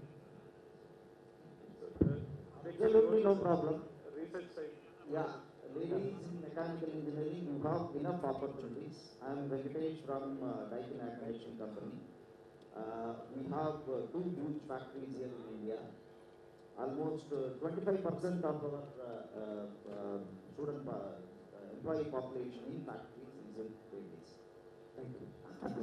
So earlier I have raised a question regarding the mechatronics. For example, sir was explaining about the mechanical engineering and there are dignitaries on the stage for electronics also. Why is this mechatronics is not, what do you say, introduced or in another colleges exactly with only MGIT? Why the TG Council is not taking interest in that? I have already raised this question, but there was no answer regarding that. For example, mechanical is a core branch and electronics is also a core branch. See, mechatronics was started even in JNU also in collaboration with the CITD. And it has come to Usmania University now campus, mechanical department it is there. And also MGIT. So it is all depends upon the demand and supply. So how the people are going to computer science and allied branches, if they don't get any admissions, they don't run or continue. That is the reason. But the prospects are very high because in the automobile, engineering, the total mechatronics only. All automobiles are equipped with mechatronics. But demand is there, but at the same time, the students are not opting. That is the problem. That is the reason no, this type of meetings are happening. Especially DRDO is a company where in many jobs on mechatronics is there, sir. Especially DRDO, BDL, lots of companies are waiting for mechatronics. You want to add something? Mechatronics. Particularly mechanical plus electronics. BTech in mechanical, see, I would like to say, mechanical is a much general branch wherein you can fix into any of those branches. See, in fact, I have also completed my mechanical engineering 25 years back. Whoever was my batchmates, almost 50% of the team has gone to computer science and various other industries. So people who stuck to core industries is maybe another 50% will be there. So mechanical is a much wider and it is a general stream of faculty wherein you can fix yourself anywhere. This core competency will never die. It will never go out of trend. It will never get updated. This is what you can take it for granted. It will evolve. It will come out new. See, I am in the HVAC industry now.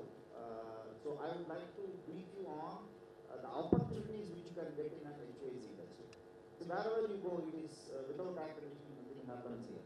Whether it is a IT space or it is a commercial complex or it is a mall or the process industries, everywhere you have this air conditioning systems are required. You need design engineers, you need site and installation engineers, you need sales and application engineers. So variety of requirements are there in this industry. So it is not only mechanical, electrical and electronics, every stream of engineering will fix in this. And apart from that, civil or architecture, you need, India is booming and you have much more opportunities in the infrastructures. So core competencies, core field like civil, mechanical, electrical, electronics, please don't worry, as that's full. So though computer science is more attractive, is more colorful, and it fetches more initial salary, don't go only by salaries, but core competency will bring more entrepreneurs. See, you end up in job as you get into, you are not choosing a subject, no, you are choosing your career also. So you will end up only in a job when you score high marks. When you read with passion, you become an entrepreneur. So entrepreneurs lead the world. So we encourage people to learn with passion and become as entrepreneurs. So core competency, as I'm seeing a lot of anxious people, how our daughters will get employment opportunities in core field. Certainly it is not so. It is more than, in fact, girls are getting more than 50% opportunities now. So it is how we utilize, how we passionately you read. I'm seeing today a lot of anxious parents. I'm not seeing much of students here. So please try to bring students also for your son and daughters also for such engagements wherein you can have a direct conversation with industry experts. So that's it. So please be assured that you will have much more opportunities in the core complex. Okay. Now I'll request Professor Bhaskar to add a few. Sir, please be brief. Yeah. Myself, Bhaskar, Professor, HOD, Today Department, JNP College of Engineering. I suggest the students to take electrical engineering branch because after completing your graduation, you can be into state level jobs like GENCO, Transco, SPDCL, NPDCL. So these are all state level recruitments. They will be hiring the electrical engineering students. And also national central PSUs like EAPCET, Power Grid, and NHPC, nuclear power stations, and also into ISRO, BARC, VHL. So you once you get into gate score, you can definitely get into these companies which will initially they pay 20 lakhs and above. Okay, and other than this, electrical graduates can also go into electronics like manufacturing companies are ABB, private companies like ABB, General Electric, Siemens, Alstom. All these companies are hiring electrical graduates who actually look into the solar and wind power generations. Okay, sir. Now, Secretary Garu.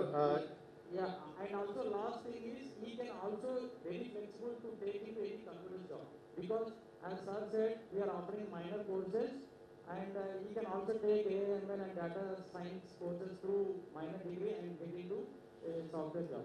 Not only the software companies hiring only software people, they also want other core branch students who can actually help in their company growth. Okay. And I request Mohan Rao sir to add on some few points from our industry side. Mohan Rao sir. Okay. Now, we give industry experts 5 minutes they will exchange.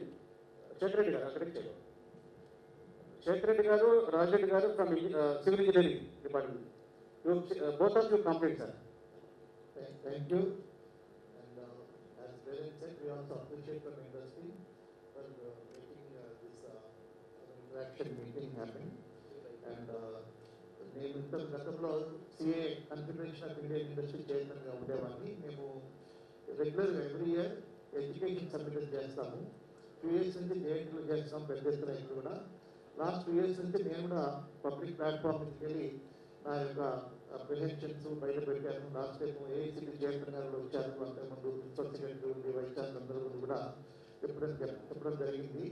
AICTE వాళ్ళు ఏం చేశారంటే ఒక circular ఇచ్చారు, మీకున్న కాలేజీల్లో 400 సీట్లు ఉంటే మీకు ఎంత డిమాండ్ ఉంటే పెట్టుకోండి. దానివల్ల ఏమైందంటే దానికి ఇప్పుడు ప్రజెంట్ డిమాండ్ ఉంటుంది, దాన్ని బట్టి మేనేజ్మెంట్ ఆ సీట్లు పెంచుకుంటూ పోయింది. కోర్స్ సెక్టర్ను తగ్గించుకుంటున్నారు. ఇంతకుముందు నాకు చెప్పారు 68% నెగిటివ్ గ్రోత్ కోర్స్ సెక్టర్ అని, అంటే 65% సీట్లు తీసేశారు కాలేజీలకి. So that is not a good trend. మనకి ఇంత పాపులేషన్ అని చెప్పారు కదా, ఇంత పాపులేషన్ మీకు హౌసింగ్ కావాలా, సోషల్ ఇన్ఫ్రాస్ట్రక్చర్ కావాలా, ఇంత మ్యానుఫ్యాక్చరింగ్ ఇండస్ట్రీ వస్తాయి, దానికి ఎవరు కడతారు, ఇండస్ట్రీస్ ఎవరు కడతారు, తర్వాత డేటా సెంటర్స్ వస్తాయి. But every way you need infrastructure, housing, built up area, roads కానీ, డ్యామ్స్ కానీ, మెట్రోస్ కానీ కావాలా. But who are the people going to do this? Everybody is non-coding, theory. And all engineering colleges are becoming non-engineering colleges. Markondareddy గారు CBIT పెట్టిన చెప్పేవారు, ఇది అసలు ఈ కంప్యూటర్ సైన్స్ ఇవన్నీ కూడా నాన్ ఇంజనీరింగ్. పేరెంట్స్ వచ్చి నాకు ఓన్లీ ఇదే కావాలంటే ఎందుకు బాబు, అది కాదు, మీరు మెకానికల్ సివిల్ చదువుకోండి, ఈ చదువుకుంటే దేనికన్నా పోవచ్చు.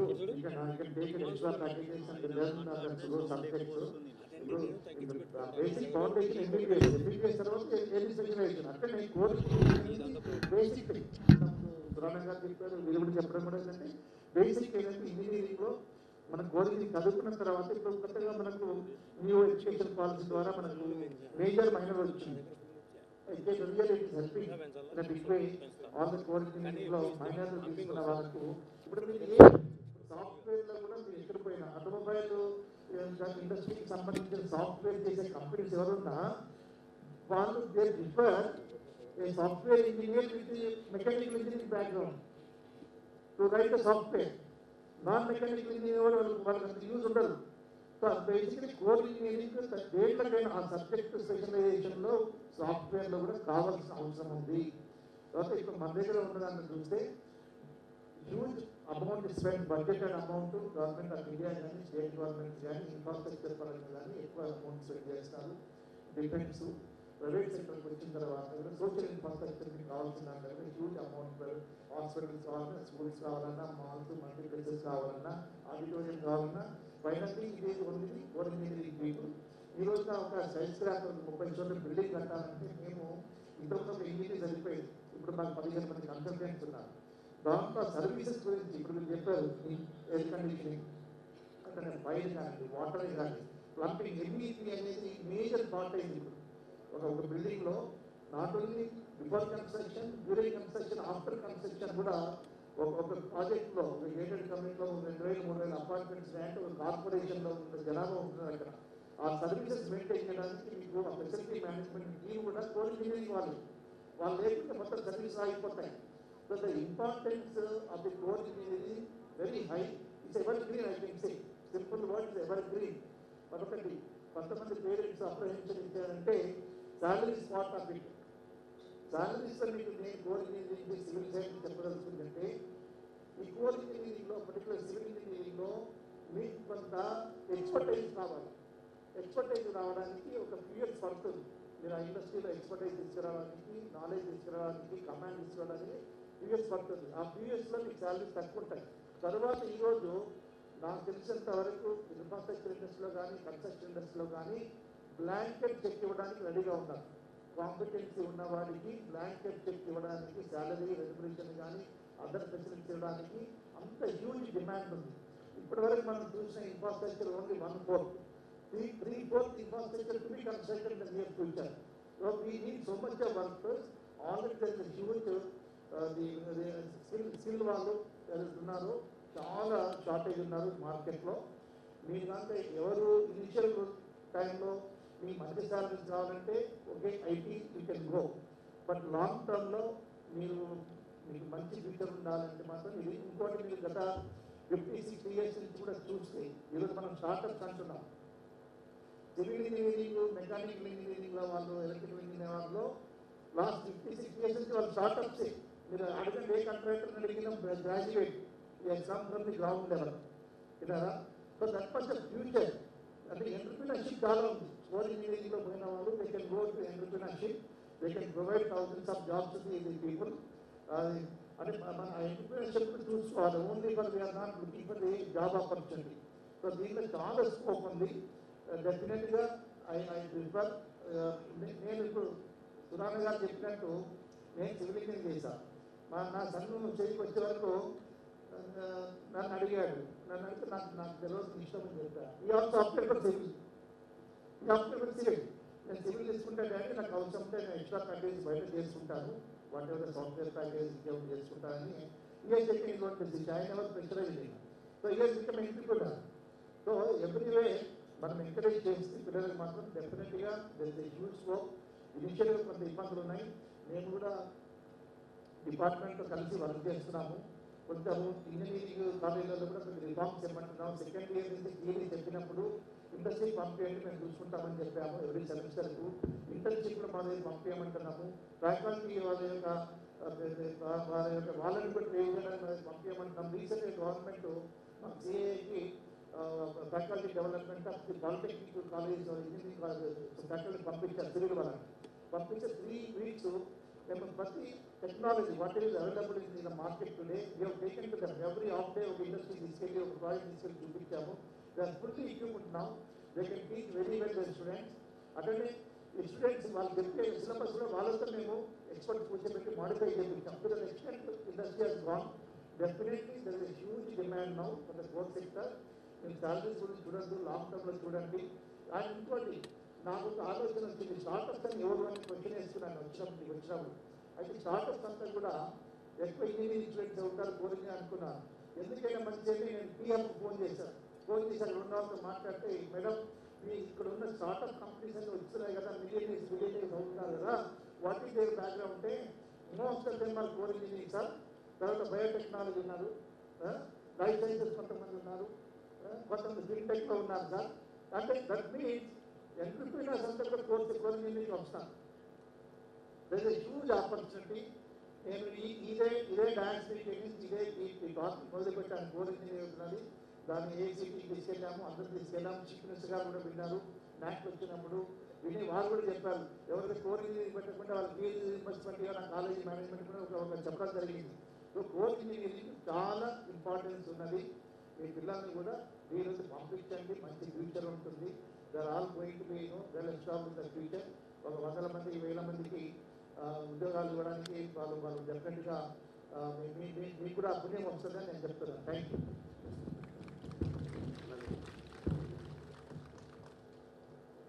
Now I request Naveen Garu to address.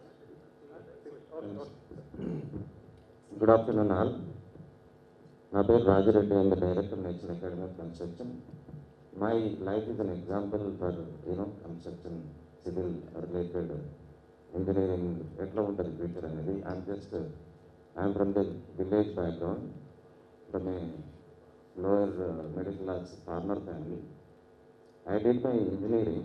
నేను బైపీసీలో జాయిన్ అయ్యి యాక్సిడెంటల్గా ఇంజనీరింగ్ రాస్తూ ఫ్రెండ్స్ అడిగితే ఇంజనీరింగ్ సీట్ వచ్చింది, వాళ్ళకి ఎవరికి రాలేదు. Then I got 3rd rank in the అప్పుడు కంబైన్ ఆంధ్రప్రదేశ్లో 3వ ర్యాంక్ వచ్చింది స్టేట్లో. But I can get into computers, electrical, electronics, any other course, but I'm the first person who join in the civil engineering. తర్వాత I started my own company, United Engineers, at the age of 18, Polytechnic అయిపోగానే. Then I did my engineering from NIT Warangal. Then I went on working. మీకు తెలియదు, civil ఇంజనీరింగ్లో మీకు సుందర పిచ్చయ్యలు ఒక 2-3 ఉంటారు. But civil ఇంజనీర్లు ఇండియాలో ఒక 30 కోట్ల మంది ఉన్నారు, 30 crores ఉన్నారు. మరి మీకు ఎట్లా ఎంప్లాయ్మెంట్ వస్తుంది? మీ అందరి పిల్లలు రేపు సుందర పిచ్చయ్యలు అవుతారా? ఆలోచించండి. I'm not discouraging you computer science. నేను మణిపాల్ యూనివర్సిటీకి డైరెక్టర్గా చేసిన కొద్దికాలం. అప్పుడు civil engineering non sense, new sense అని బుక్ చేయించాను. అన్నమాట. I ended as a director for National Academy of Construction. I worked in Kenya, Uganda, Tanzania, Somalia, Ghana, London. అన్నిట్లలో కూడా వరల్డ్ బ్యాంక్ ప్రాజెక్ట్స్ చేసిన. I never dreamed from a boy from the village background working for the world banks and government of Kenya, Kenyalo పనిచేసిన, గానాలో పనిచేసిన, UK గవర్నమెంట్లో ఒక కమిషనర్గా పనిచేసిన 17 municipalities. I was heading the total 17 municipalities. National house building council, you can Google it. National house building council యూకేకి ఒక 9 years అయితే commissioner for 17 municipality పనిచేసాను. So that is the civil engineering. మనకు సివిల్ ఇంజనీరింగ్లో టెక్నాలజీ ఇంటిగ్రేషన్ ఈజీ అవుతుంది. But no core, no non core, computer science కావచ్చు, different people cannot come and work in civil engineering కానీ మెకానికల్గా వాళ్ళు పనిచేయలేరు. ఇంటిగ్రేట్ చేయగలుగుతారు కాబట్టి అది cannot. But A civil, mechanical, electrical, electronics person can also integrate technology and can work in the industry. ఏముంది మీకు కన్స్ట్రక్షన్లో సివిల్ ఇంజనీర్ అంటే ఓన్లీ సైట్లో బురద మట్టిలో మట్టి పూసుకుంటూ కాదు. సివిల్ ఇంజనీర్ అంటే మీకు పెద్ద పెద్ద వరల్డ్ బెస్ట్ డ్యామ్స్, నేను 2 డ్యామ్లలో పనిచేసిన. That is a proud moment for me. మరికేడ డ్యామ్, మండలేశ్వర డ్యామ్, తర్వాత Kurnool Kadapa canal 136 kilometers. I'm heading that project. It is giving employment, it is giving the water supply to the total Rayalaseema. And SRSP ప్రాజెక్ట్లో కూడా నేను కొద్దికాలం పనిచేసిన, కృష్ణా బ్రిడ్జ్ మీద పనిచేసిన. So these are all proud moment in your life. And I work for the tallest building in UK. So think about the opportunities for them. మీరు ఈ రోజున కంప్యూటర్ సైన్స్ అంటే వాట్ ఎవర్ దానికి చిన్న ఆపర్చునిటీస్ ఉండొచ్చు. But how that boy can ఒకరు ఇద్దరు cannot be example. 2% అండి, 30% is the 40% is employment and economy కన్స్ట్రక్షన్లో 40%. After agriculture 50%. ఆ మిగతా 10% టోటల్కు అన్నీ కలిపి ఒక కన్స్ట్రక్షన్ ఇండస్ట్రీలో మీకు మళ్ళీ ఎలక్ట్రికల్, సివిల్, మెకానికల్ ఇవన్నిటి, తర్వాత కార్పెంటరీ, తర్వాత పెయింట్ అన్ని అల్లైడ్ ఉంటాయి. 150 industries working on the construction industry. So if you become a project manager, you are dealing with the total country GDP. గుర్తుపెట్టుకోండి. సో ఇట్ ఈస్, మీరు రోడ్ వేయాలన్నా, మీరు aeroplane build చేయాలంటే ఫౌండేషన్ వేయాలన్నా, rocket launch చేయాలన్నా you need a foundation from the civil engineering. Design point of view ఉంటుంది. తర్వాత project managers ఉంటారు, జిఐఎస్ ఇంజనీర్స్, ఈ మధ్యలో మీకు water supply engineers, environmental engineers, all comes under civil engineering. మీకు ఎంఎస్సీ చేయొచ్చు, బీఎస్సీ చేయొచ్చు. బీఎస్సీలో కూడా మీరు you can be chemical science చేయొచ్చు, బయోటెక్నాలజీ చేయొచ్చు. There are lot of future. Just only computers అని దాని వెనకాల పడకండి. Later you can learn computers. మా daughter is done architectural, BArch చేసినాను. I never force that. Like Shekhar Reddy అని చెప్పినట్టు నేను ఫోర్సే చేయలేదు. She chosen to be an architect, now she is an architect. So it is not just ఒక family of civil engineers అని కాదు. You can also make your son the best engineer. Mokshagundam విశ్వేశ్వరయ్యని తయారు చేయొచ్చు మీరు. That's how it is. ఒక train మీ పక్కన పోతుందంటే, ఒక రోడ్ మీరు నడుస్తున్నారంటే, ఒక ఫుట్పాత్ మీద you are walking, you know bus is going on the road and all everything infrastructure is basically background of civil engineer. అందుకని కోర్ను ఎప్పుడు కూడా ఇబ్బందిలో మీకు డిమాండ్ ఉండొచ్చు, బట్ ఈ core subjects we're talking since 40 years, there is no change at all. And somebody in civil engineering also, na earning before I leave Ghana, it was 70 lakhs. నేను యూకేలో 1 crore ఎర్న్ చేసిన. You have enormous, ఇప్పుడు చూడండి, building control surveyors, lot of demand in UK. And there is a link up, we are doing, NAC is link up with Israel, we linked up with Germany, we linked up with Singapore, we linked up with UK. There is a lot of potential where you can put. మీరు యుద్ధాలు అయితే civil engineer అవసరం, కూలిపోయిన building కట్టడానికి. మీకు తుఫాన్ వస్తే civil engineer అవసరం. మీకు ఫైర్ యాక్సిడెంట్ అయ్యి మొత్తం ఇల్లు కాలిపోతే సివిల్ ఇంజనీర్ అవసరం. ఒక్కటి చెప్పండి ఎక్కడ civil engineer, civil, mechanical, electrical, ఈ ముగ్గురు మీకు అవసరం లైఫ్లో, ఎక్కడికైనా అవసరం. ఆలోచించండి. So don't just go with the flow, think about it. ఒకసారి పాజ్ అయ్యి వెనుకకు తగ్గి ఆలోచించండి. ఇప్పుడు మళ్ళీ నెక్స్ట్ 30 years బ్యాక్ మనం ఒక మేస్త్రిని కూర్చోబెట్టి పూజ చేసి బట్టలు పెట్టి కొబ్బరికాయ కొట్టి ఇల్లు కట్టించుకోవడం. మీకు మీ పిల్లలు సివిల్ ఇంజనీర్ కాకపోతే మళ్ళీ మీరు మేస్త్రిని కూర్చోబెట్టి దండం పెట్టి ఇల్లు కట్టించుకోవాల్సి వస్తుంది. ఒకసారి ఆలోచించండి. ఒక మేస్త్రి కట్టిన ఇల్లుకి, ఒక ఇంజనీర్ కట్టిన ఇల్లుకి there is always a difference. So think about it. I'm not emotional, but you need to think about the country and గ్లోబల్గా ఏం జరుగుతుందని ఆలోచించండి. ఇంకా there is not of change. ఇంతకుముందు చేద్దామని చెప్పినట్టు 20 to 30% డెవలప్మెంట్ అయింది. There is 70% development need to be done. మీకు తర్వాత కోర్ సబ్జెక్టు నుంచి టెక్నాలజీ యాడ్ చేసుకోవచ్చు. బిల్డింగ్ ఇంజనీర్ కావచ్చు, తర్వాత బిఏఎస్ నేర్చుకోవచ్చు, తర్వాత ప్రాజెక్ట్ మేనేజ్మెంట్ నేర్చుకోవచ్చు వాళ్ళు. So they can work with the integration of other industries. That will be. ఇంకోటి ఏంటంటే, మీకు ఒక 5 years ఎక్స్పీరియన్స్ మీకు వస్తే the companies will follow you. మీకు ఇనిషియల్ కొద్ది ప్రాబ్లం అవుతుంది, but later you can get any salary. They are people are ready. పిల్లలించడానికి కూడా రెడీగా ఉంటారు, తర్వాత మీకు ఉద్యోగం చేయడానికి కూడా చాలామంది రెడీగా ఉంటారు. But you need to prove. ఆ ప్యాషన్తో పనిచేస్తే you can work anywhere. Is not just one industry, any industry. పురాణాలు కావచ్చు, కొందరు రాజిరెడ్డిలు కావచ్చు, శేఖర్ రెడ్డిలు కావచ్చు, యూ కెన్ బికమ్ ఐకాన్. నేను ఎందుకు చూజ్ చేసుకున్నాను, శేఖర్ రెడ్డి గారు మొత్తం వదిలేసి సిఐఐ ఐజీబీసీలో ఉన్నారు. నేను అన్ని వదిలేసి నేను I'm working with not, because we're preparing the future leaders.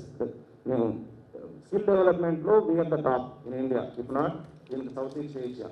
We are making school dropouts అండి. 5వ తరగతి 10th class డ్రాప్అవుట్స్ని తీసుకొచ్చి ఇంజనీర్లను తయారు చేస్తాం. దేశవాల్ now working the total industry. ఈ plumbers, electricians, technicians, painters, carpenters, what you say, wherever you go. మీ ఇంట్లో పనిచేస్తుందంటే వాడు నాయకుల ట్రైన్ అయినోడే. 5,30,000 మందికి ట్రైనింగ్ ఇచ్చినాం మేము. So now it is you as a parent need to think about the country. Need to think. ఒట్టిగా రాదు. మనం లోపల కూర్చుంటాం, చేంజ్ కావాలంటే మనమే ఓటేయం వాళ్ళకి, ఎవరికి వేసేస్తాం. మన పిల్లల్ని కంప్యూటర్ సైన్స్ చేంజ్ చేస్తాం. సివిల్ ఇంజనీర్ లేరు, డ్రైనేజ్ వాసన వస్తున్నాయి, కరెంట్ వైర్ కరెక్ట్గా లేవు, పవర్ రావట్లేదు, పవర్ ట్రిప్ అవుతుంది. మరి ఎవరు చేస్తారండి? Tomorrow you will be depending on మన నాట్ ట్రైన్ అయిన ఎలక్ట్రీషియన్గా డిపెండ్ అవుతారు మీరు. So we need electrical engineers, we need mechanical engineers, we need electronics engineers. ఇప్పుడు మెకాట్రానిక్స్ అన్నట్టు you can integrate anything. Mechanics కాదు, ఏఈ తర్వాత ఐఓటీ కూడా మీరు కలుపుకొని యూ కెన్ బి మోడలైజ్. మీకు రోబోటిక్స్ వాడచ్చు కన్స్ట్రక్షన్లో, డ్రోన్స్ వాడచ్చు కన్స్ట్రక్షన్లో. వీఆర్ డ్రోన్ అకాడమీతో మీకు టైఅప్ చేస్తున్నాం. నౌ ఐఎమ్ ఆల్సో సినిమాటోగ్రఫీలో కూడా సివిల్ ఇంజనీరింగ్ అవసరం ఉంటుంది. సో ఇవన్నీ there are lot of opportunities there. And think about it, because it is you are the your children going to be the builders of the nation.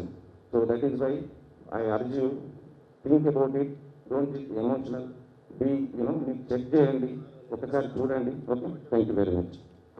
So any questions related to civil engineering for both of them, Shekhar Reddy garu, Raj Reddy garu, you can ask questions on civil engineering. No, give first to others.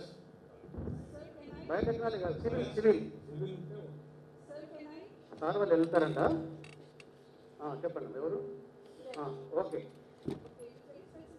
గట్టిగా అమ్మ కొంచెం గట్టిగా.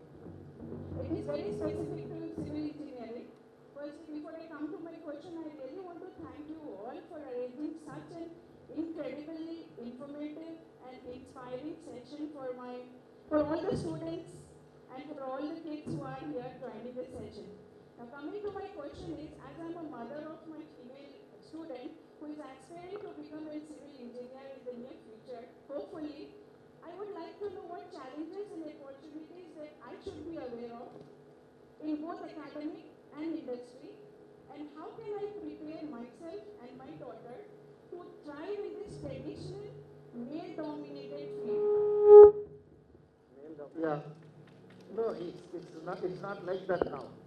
I think now there are many civil engineering girls are there on the site, and only my request to you as a parent is, during the course of time, that the 4 years course, like architect goes to different senior people and do the project work.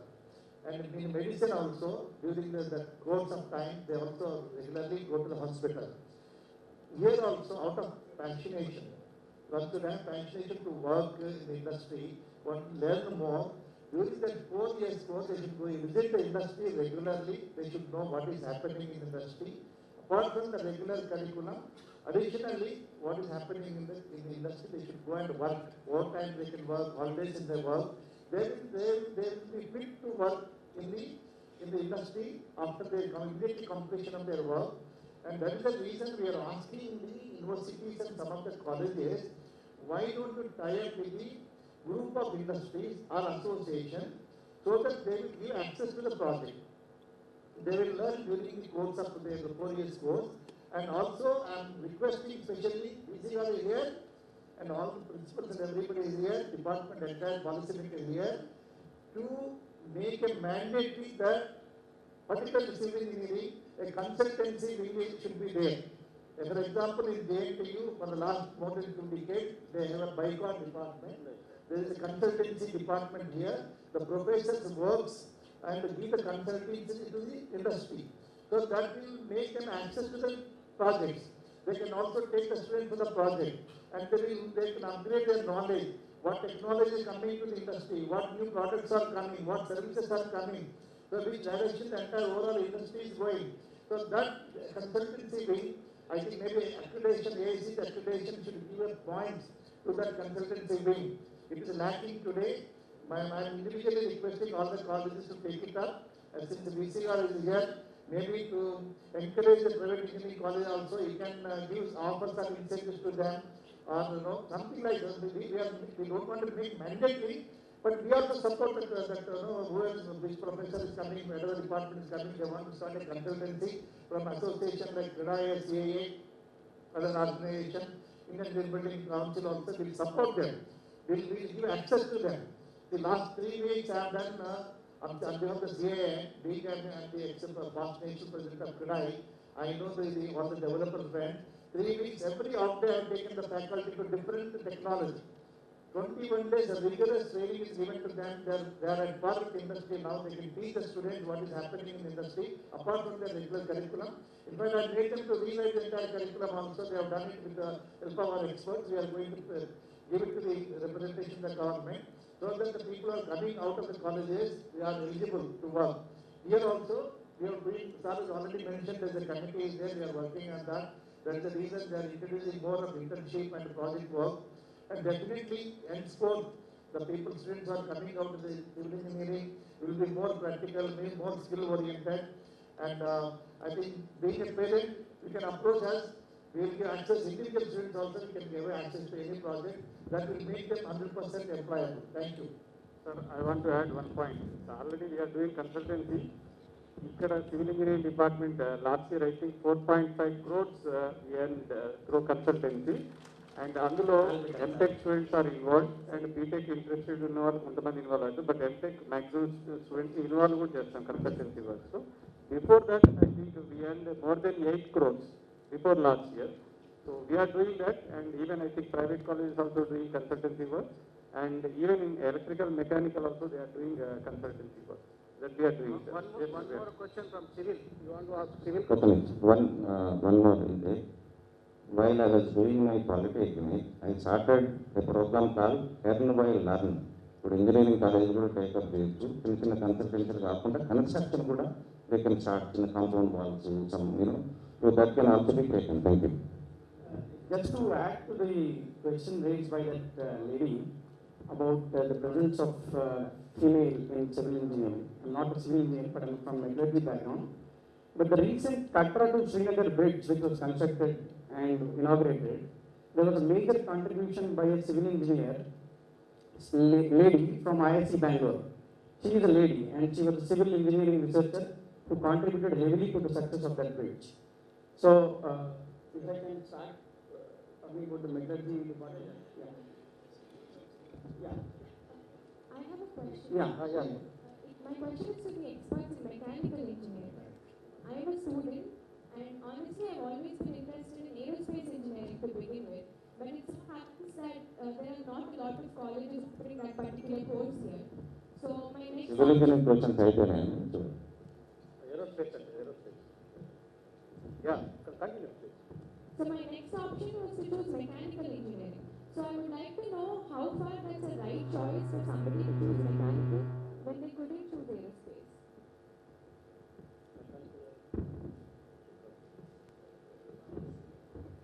I don't know much about aerospace, but definitely by doing mechanical, you are open to any other faculty, any other field of engineering. So, being a mechanical engineer, it is a real core competency. Absolutely, like civil or electrical, everything has got its own merits and limitations when you look for a job wise.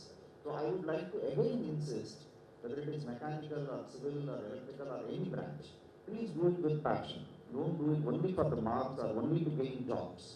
It is, you are not working for a job. Okay, job will come to you. As you do it with passion, job will come towards you, and you can become an entrepreneur over the period of time. There are a lot of lady entrepreneurs you can see in Hyderabad.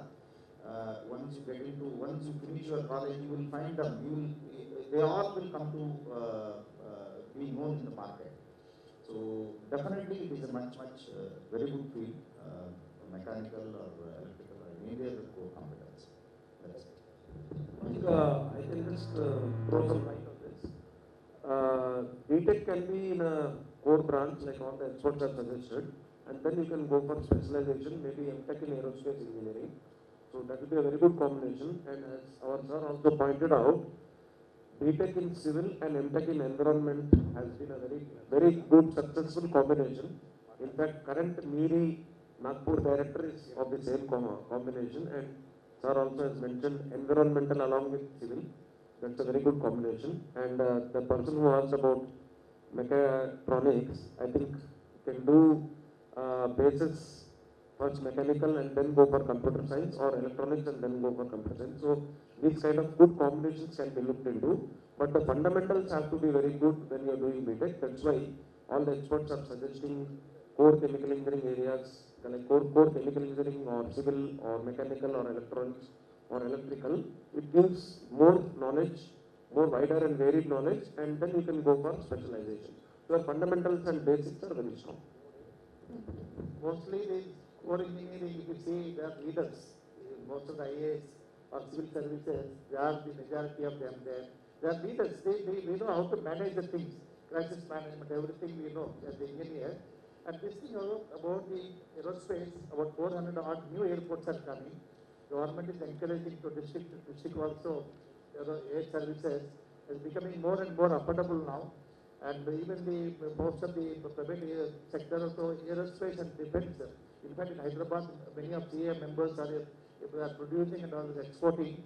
So there are a lot of scope is there, manufacturing side and civil aviation side also. We are indigenizing most of the production. Definitely, core engineering and specialization there will be good demand, not only here, across the globe. Metallurgy, sir? Metallurgy. For our question further, while you are doing mechanical engineering, you have engine science. We can have aircraft engineer, you can read on the aircraft engineer because he's a mechanical. So that can help you to fulfill your dream, becoming a aerospace engineer. You know? Can I start?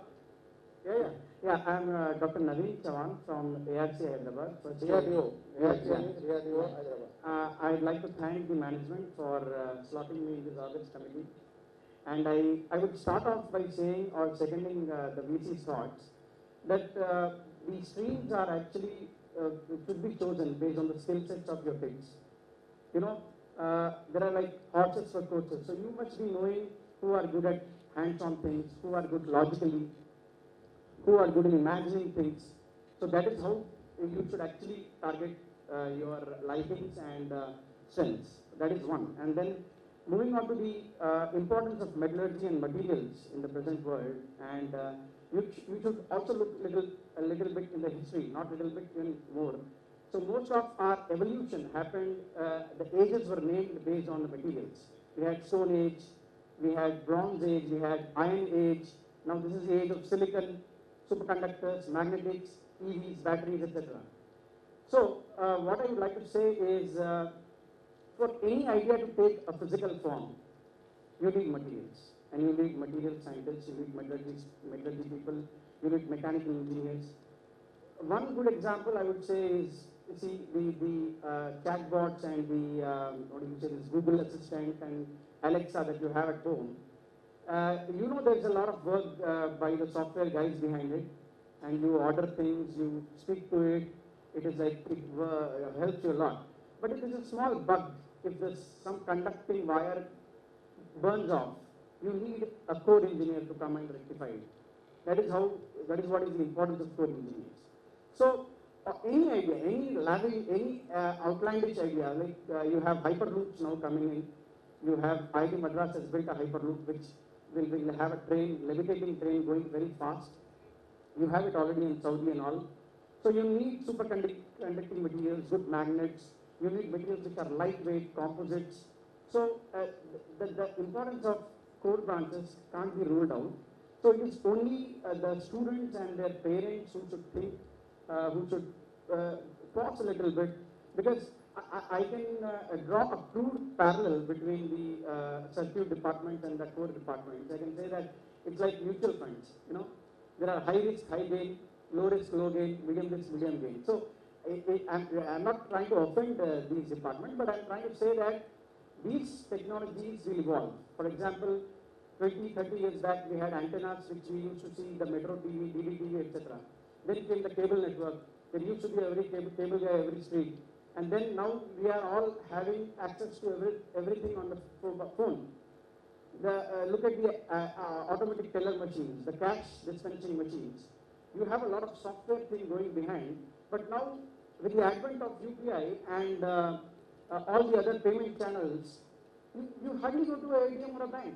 So all these things are evolving. So the employment opportunities are not permanent in these kind of branches like computer science, IT, etc. And now, talking about the importance of materials, metallurgy, etc. Now the upcoming AI, ML, data science, quantum computing, you need very, very severe conditions that the materials should withstand. If you have quantum computing, for example, you are able to do computing at almost 100x, 1000x watt computing is being done now. So you need very important materials like superconductors. And then what will happen, this will augment, of course it will augment, software, computers, etc. will augment our understanding of the technologies. It will help us in optimizing the materials, optimizing the combination of materials to come up with a good battery. We have problems with the lithium-ion batteries right now, so we are looking at sodium-ion batteries. So for that, accelerated research needs to be done, and for that, computing is very important. And that's where you need quantum computing. So what I would suggest is people who do core branches like mechanical, metallurgy, of course, and you can top it up with specializations in, you know, at the crossroads of AI, ML, quantum computing, and metallurgy and material science. That is a deadly combination, believe me. And what it also does is, it will give you, like whenever we go to some shop or some place where we always try to look for a queue where there is less people. So metallurgy is something like that. Material science is something like that. You can always get things done quickly. You don't need to follow the herd. You don't need to follow the crowd. So try to think out of the box. I mean, my sincere request to the parents is to assess your own kids' SWOT, do a SWOT analysis, take some time, lay back, and then choose the department wisely. And I would like to end by saying that, saying a few words about my own field, metallurgy. So you can say that steel is an indispensable material. It is ruling all departments. So you have steel in construction, you have steel in aerospace, you have steel in oil, everywhere.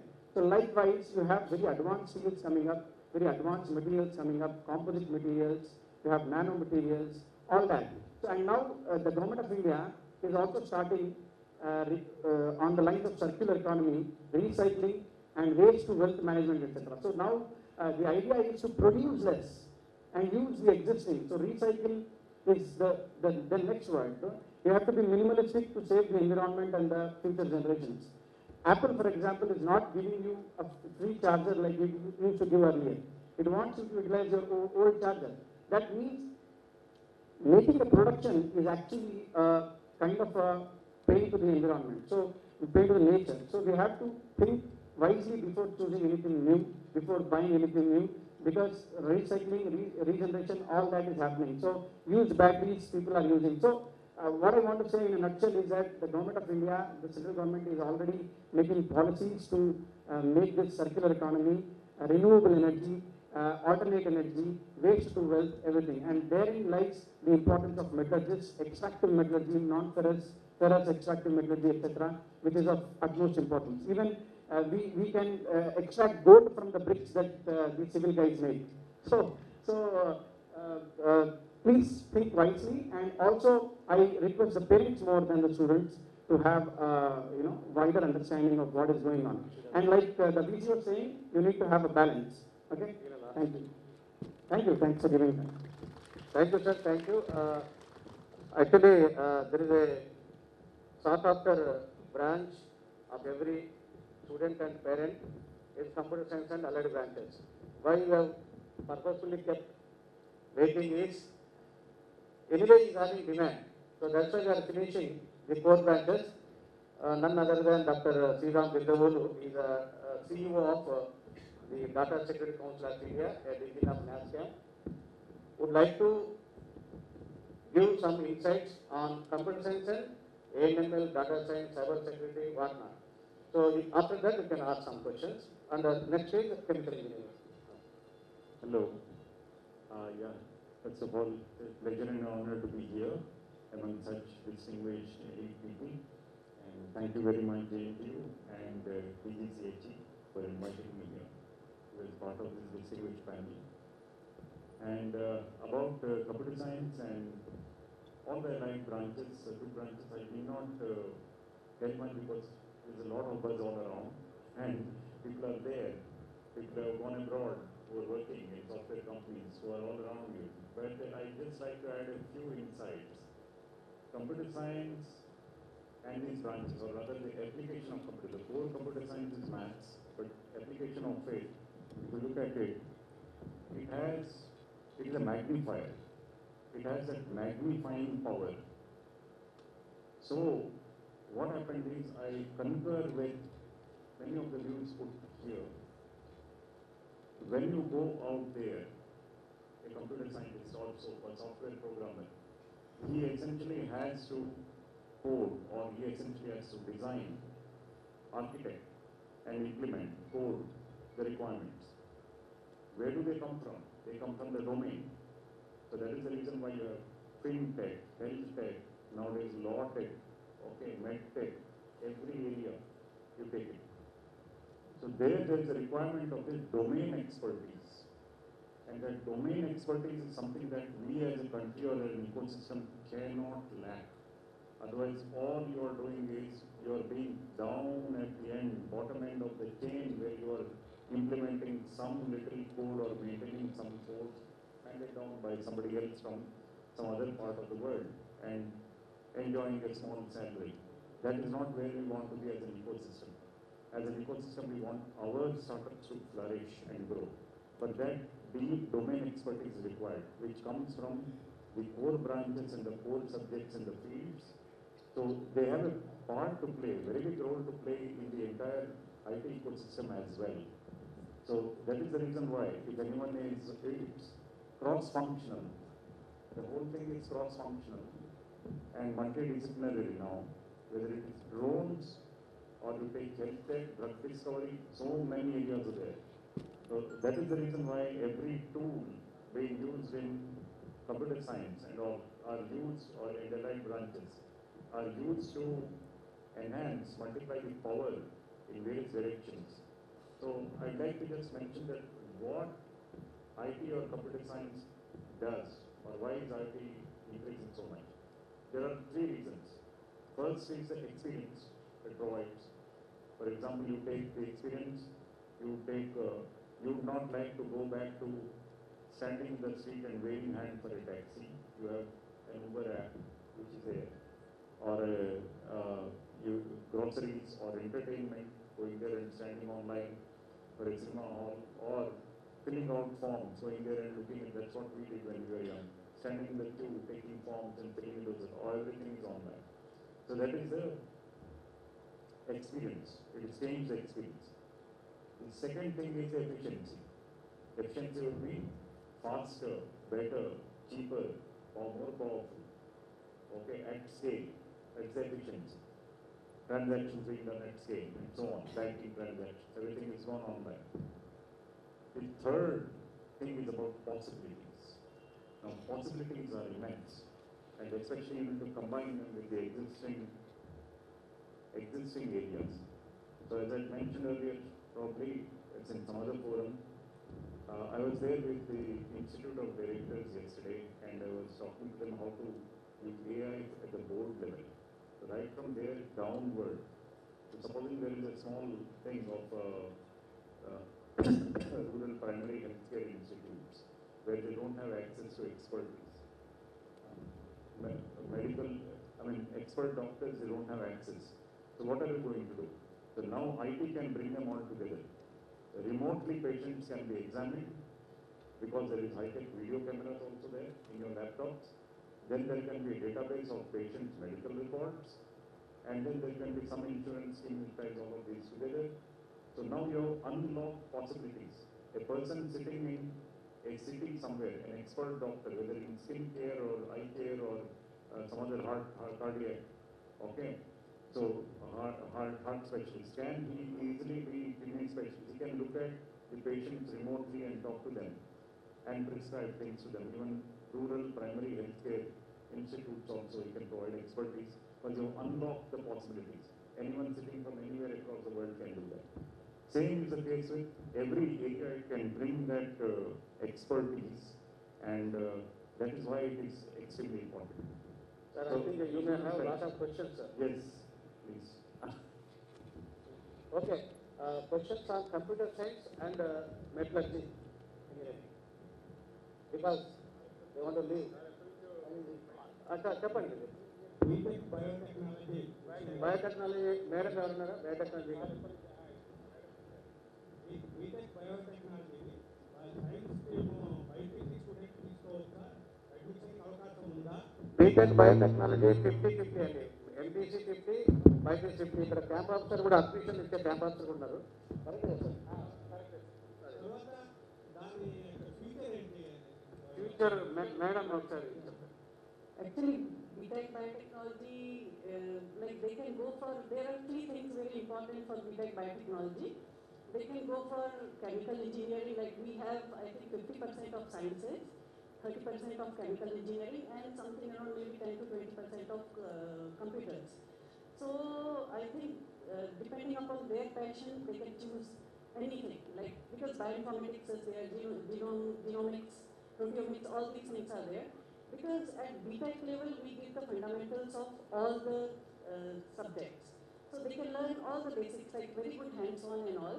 And whatever they like, they can go for future, like there are things like, they can go for gene therapy nowadays, if they have a passion for that. they can go for tissue engineering, they can go for production side. Like there are many industries which are based on all these things. Nowadays we have recombinant vaccines and all. So depending upon their interest, they can choose anything. Like Okay, madam. Now questions on computer science and metallurgy. Sir, I have one technical question. Maybe I must have missed the initial part. Speak louder, please. Yeah. Am I clear, sir? Am I clear, sir? No. Okay. So when is the mock session or the counseling starts? Is there any update on it, sir? See, we are first time we are conducting stakeholders meeting in the state. First time we are conducting, and also we have decided first time we would like to conduct mock allotment of seats like JOSA.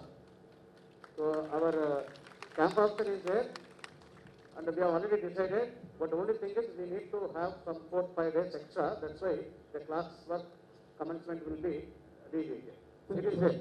Can you explain this? Maybe next week we come to know.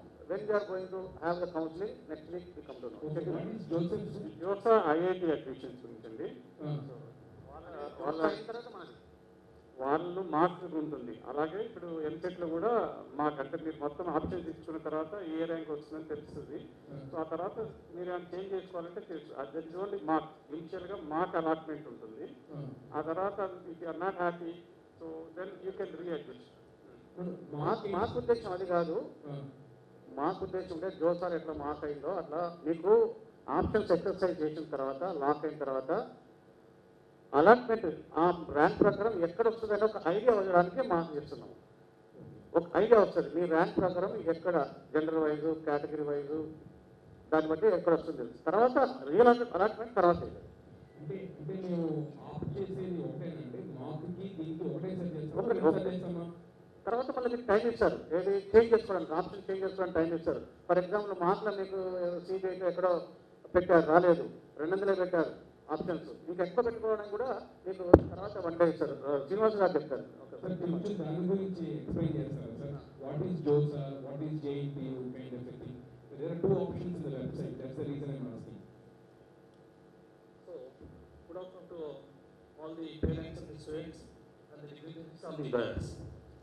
So, మీరు అనుకున్నటువంటి యొక్క ఈ question mark counselling అనేటువంటిది ఏంటంటే గతంలో మనకు విద్యార్థులు options excise చేసుకున్న తర్వాత ఫేజ్ 1 అలాట్మెంట్ అనేటువంటిది ఇవ్వడం జరిగింది. సో ఆ సందర్భంలో ఆప్షన్స్ ఎక్సైజ్ చేసుకున్న సందర్భంలో పేరెంట్స్ కానివ్వండి, పిల్లలు కానివ్వండి, వాళ్ళకి ఇచ్చిన సలహాల ద్వారా ప్రాపర్గా ఆప్షన్స్ ఎక్సైజ్ చేసుకోకపోవడం మూలంగా ప్రాపర్ కాలేజ్ ప్రాపర్ బ్రాంచ్లో అలాట్మెంట్ వచ్చే అవకాశాలు కొన్ని సందర్భాలలో కోల్పోవడం జరిగింది. దాని గురించి జోసా టైప్ అంటే JoSAA is nothing but the allotment given for the IITs and NIT admissions. That is the exam conducted by the CBSE and admissions made by CBSE to make admissions to the IITs and NITs. దీనిలో ఎలా ఉంటుందంటే మనం ఇప్పుడు చేయబోయేటువంటి యొక్క mark counselling కూడా ఎలా ఉంటుందంటే like certificate verification. గత సంవత్సరంలో మనకు జరిగినటువంటి సర్టిఫికేట్ వెరిఫికేషన్ ప్రాసెస్ ఏ రకంగా ఉందో అదే రకంగా verification process there after exercising the options.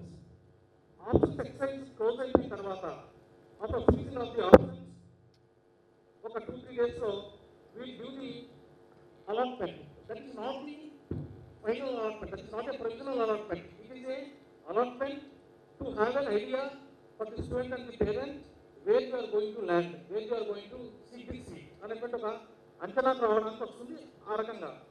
దాని తర్వాత ఏమవుతుంది, దాంతోపాటుగా అన్ని కాలేజీలలో కూడా ఏ బ్రాంచ్లో ఏ ర్యాంక్ వరకు ఏ కేటగిరీకి కట్ ఆఫ్ ర్యాంక్స్ అంటే ఎక్కడి వరకు వచ్చినటువంటి వివరాలన్నీ కూడా వెబ్సైట్లో పొందుపరచడం జరుగుతుంది.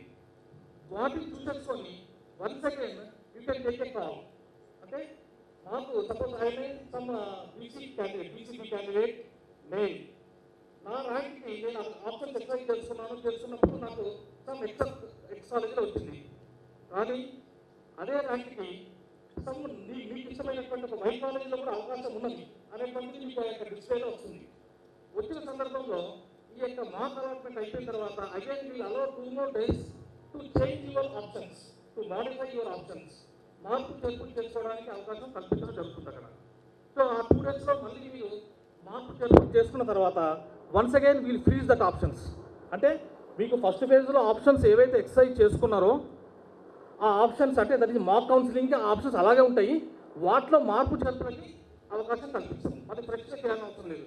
సపోజ్ మీరు ఒక ఎక్స్ కాలేజ్లో ఒక జేఈటీ కాలేజ్లో పెట్టుకున్నారు. జేఈటీలో మీరు ఈజీగా వస్తుందని తెలిసింది. మీ దానికి కంప్యూటర్ సైన్స్ కూడా వచ్చే అవకాశం ఉంది అని అనుకున్నప్పుడు మీకు కంప్యూటర్ సైన్స్ ఇష్టం ఉందనుకోండి, then you can change your option number. అంటే instead of giving EC branch first, then you can change to the computer సైన్స్కి 3 ఆప్షన్ 2 ఆప్షన్కి ముందుకు మార్చుకోవడానికి అవకాశం కల్పిస్తాం. So that options will be once again freezed. ఒక 2 days తర్వాత ఫ్రీజ్ అయిపోయిన తర్వాత now we will make a final first phase allotments. That is a final provisional allotment for first phase.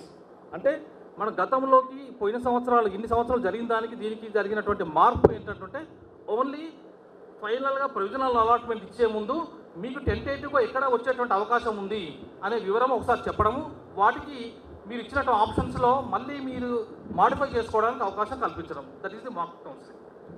Okay sir. Sir 2 points sir. వెబ్సైట్లో JoSAA అనే option ఏంటి అసలు? అంటే మేము అది మనకు సంబంధం లేదండి. మనకు జోసాకు మనకు సంబంధం లేదు. జోసా ఐఐటి అడ్మిషన్స్ అండి. టీజీ EAPCET 2025 జోసాకు మనకు సంబంధం లేదు. అంటే మన ఎంసెట్ అఫీషియల్ వెబ్సైట్లో 2 ఆప్షన్స్ ఉన్నాయి ప్రస్తుతం. 2 ఉన్నాయి.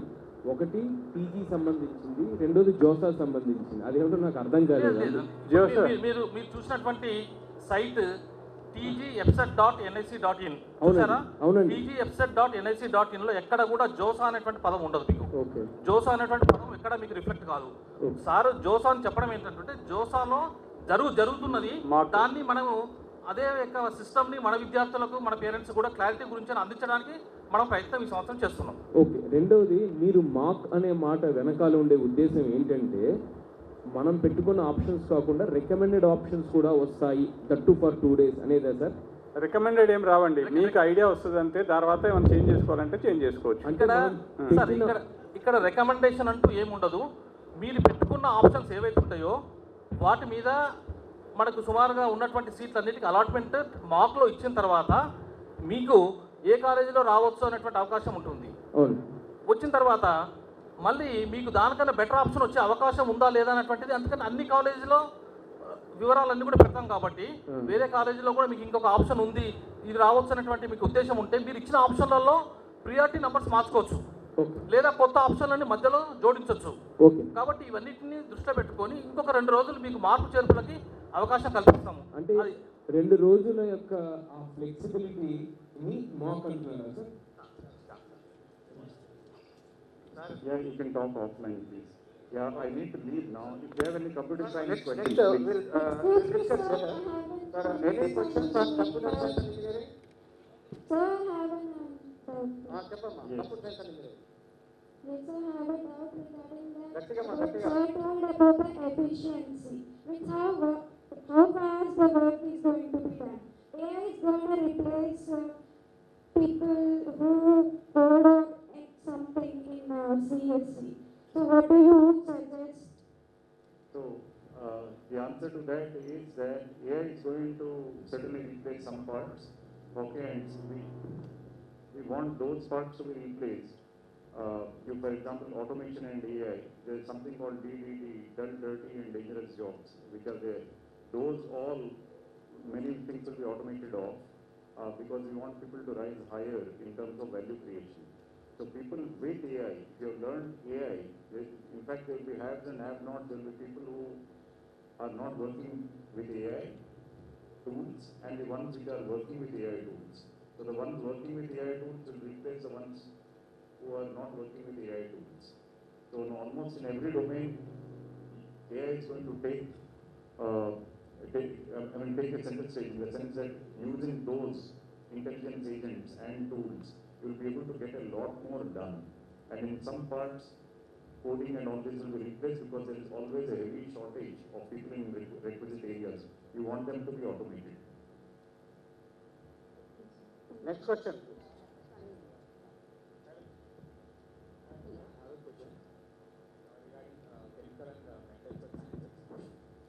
Can I please take computer science? I need to leave.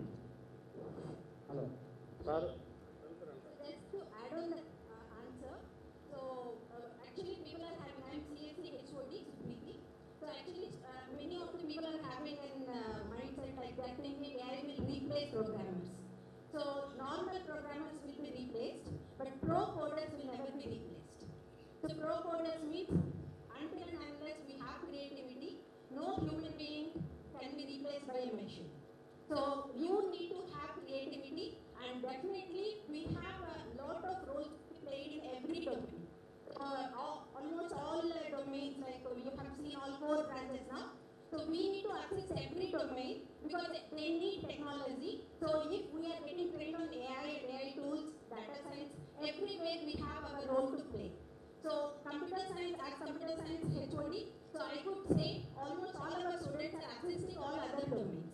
Okay, so don't think that AI will replace coders or AI will replace programmers. And there will be a whole new class of jobs created, for example, in explainable AI, in ethical AI, and also in AI, what you call training and inferencing and all. There will be so many other jobs created, new jobs, kind of jobs will be created. Sir, this AI, will it impact other domains also? Yes, AI is going to impact every domain because its intelligence will be applied to the processes, to the patterns being recognized. For example, we are working with a company who is working with various pharma companies in order to improve the drug discovery processes. So from 5 years in the drug discovery and all, they can cut down many things to the cycle time of 2 months or 3 months, just by leveraging the data and using it and connecting the dots and labs. For example, if there are labs, you may not go and actually mix chemicals in a lab. You can have digital twins in which those chemicals are mixed and then you can produce the results. So in that manner, it's going to influence almost every area. But then the people in the core sciences are required because domain expertise is required. Yeah. Computer science. Okay. Metallurgy.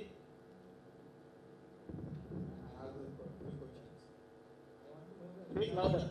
I want to know the insights from the industry experts, the demand for consumer products, and also the B2B area, where like before produce a consumer product, there is a lot of layers of engineers who work.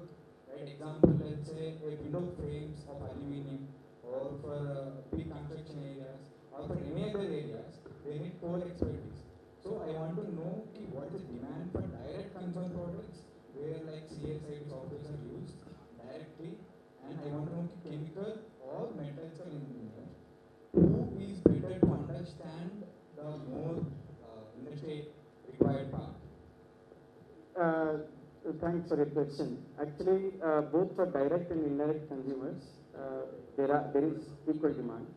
I must say that whatever mic you're holding in your hand is also a material. So when it comes to the expertise and demand, definitely we need a lot of ITA and diploma skilled hands. That's why Skill India and all other things are coming. In fact, our Chief Minister also has stressed on giving equal importance to core departments because of this very reason. So unless you may have an idea, but to efficiently do an operation, whether it's on a aircraft, all of you, please. It has to be done by ITA. Or all the parents and students say that there is an expert, that the camp officer is there, he will give the మీ డౌట్లు మొత్తం ఎలా కౌన్సిలింగ్లో option పెట్టి నుంచి first phase, second phase and smart sliding అన్ని doubts sir clear చేస్తారు. అందుకని sir పిలిచాము. కాబట్టి మీరు వెళ్ళొద్దు. సో లాస్ట్ సెషన్ అంటే ఇంకొక 10 నిమిషాల తర్వాత how to put options, what are the websites and first phase process అంటే డేట్లు ఇవ్వము, బట్ ఆ డౌట్ చాలా ఉంటాయి చాలా మందికి, పేరెంట్స్ అయినా స్టూడెంట్స్ అయినా. కాబట్టి మీరు వెళ్ళొద్దని చెప్తున్నాను. నమస్కారం సార్, నా పేరు Ramachandra Rao.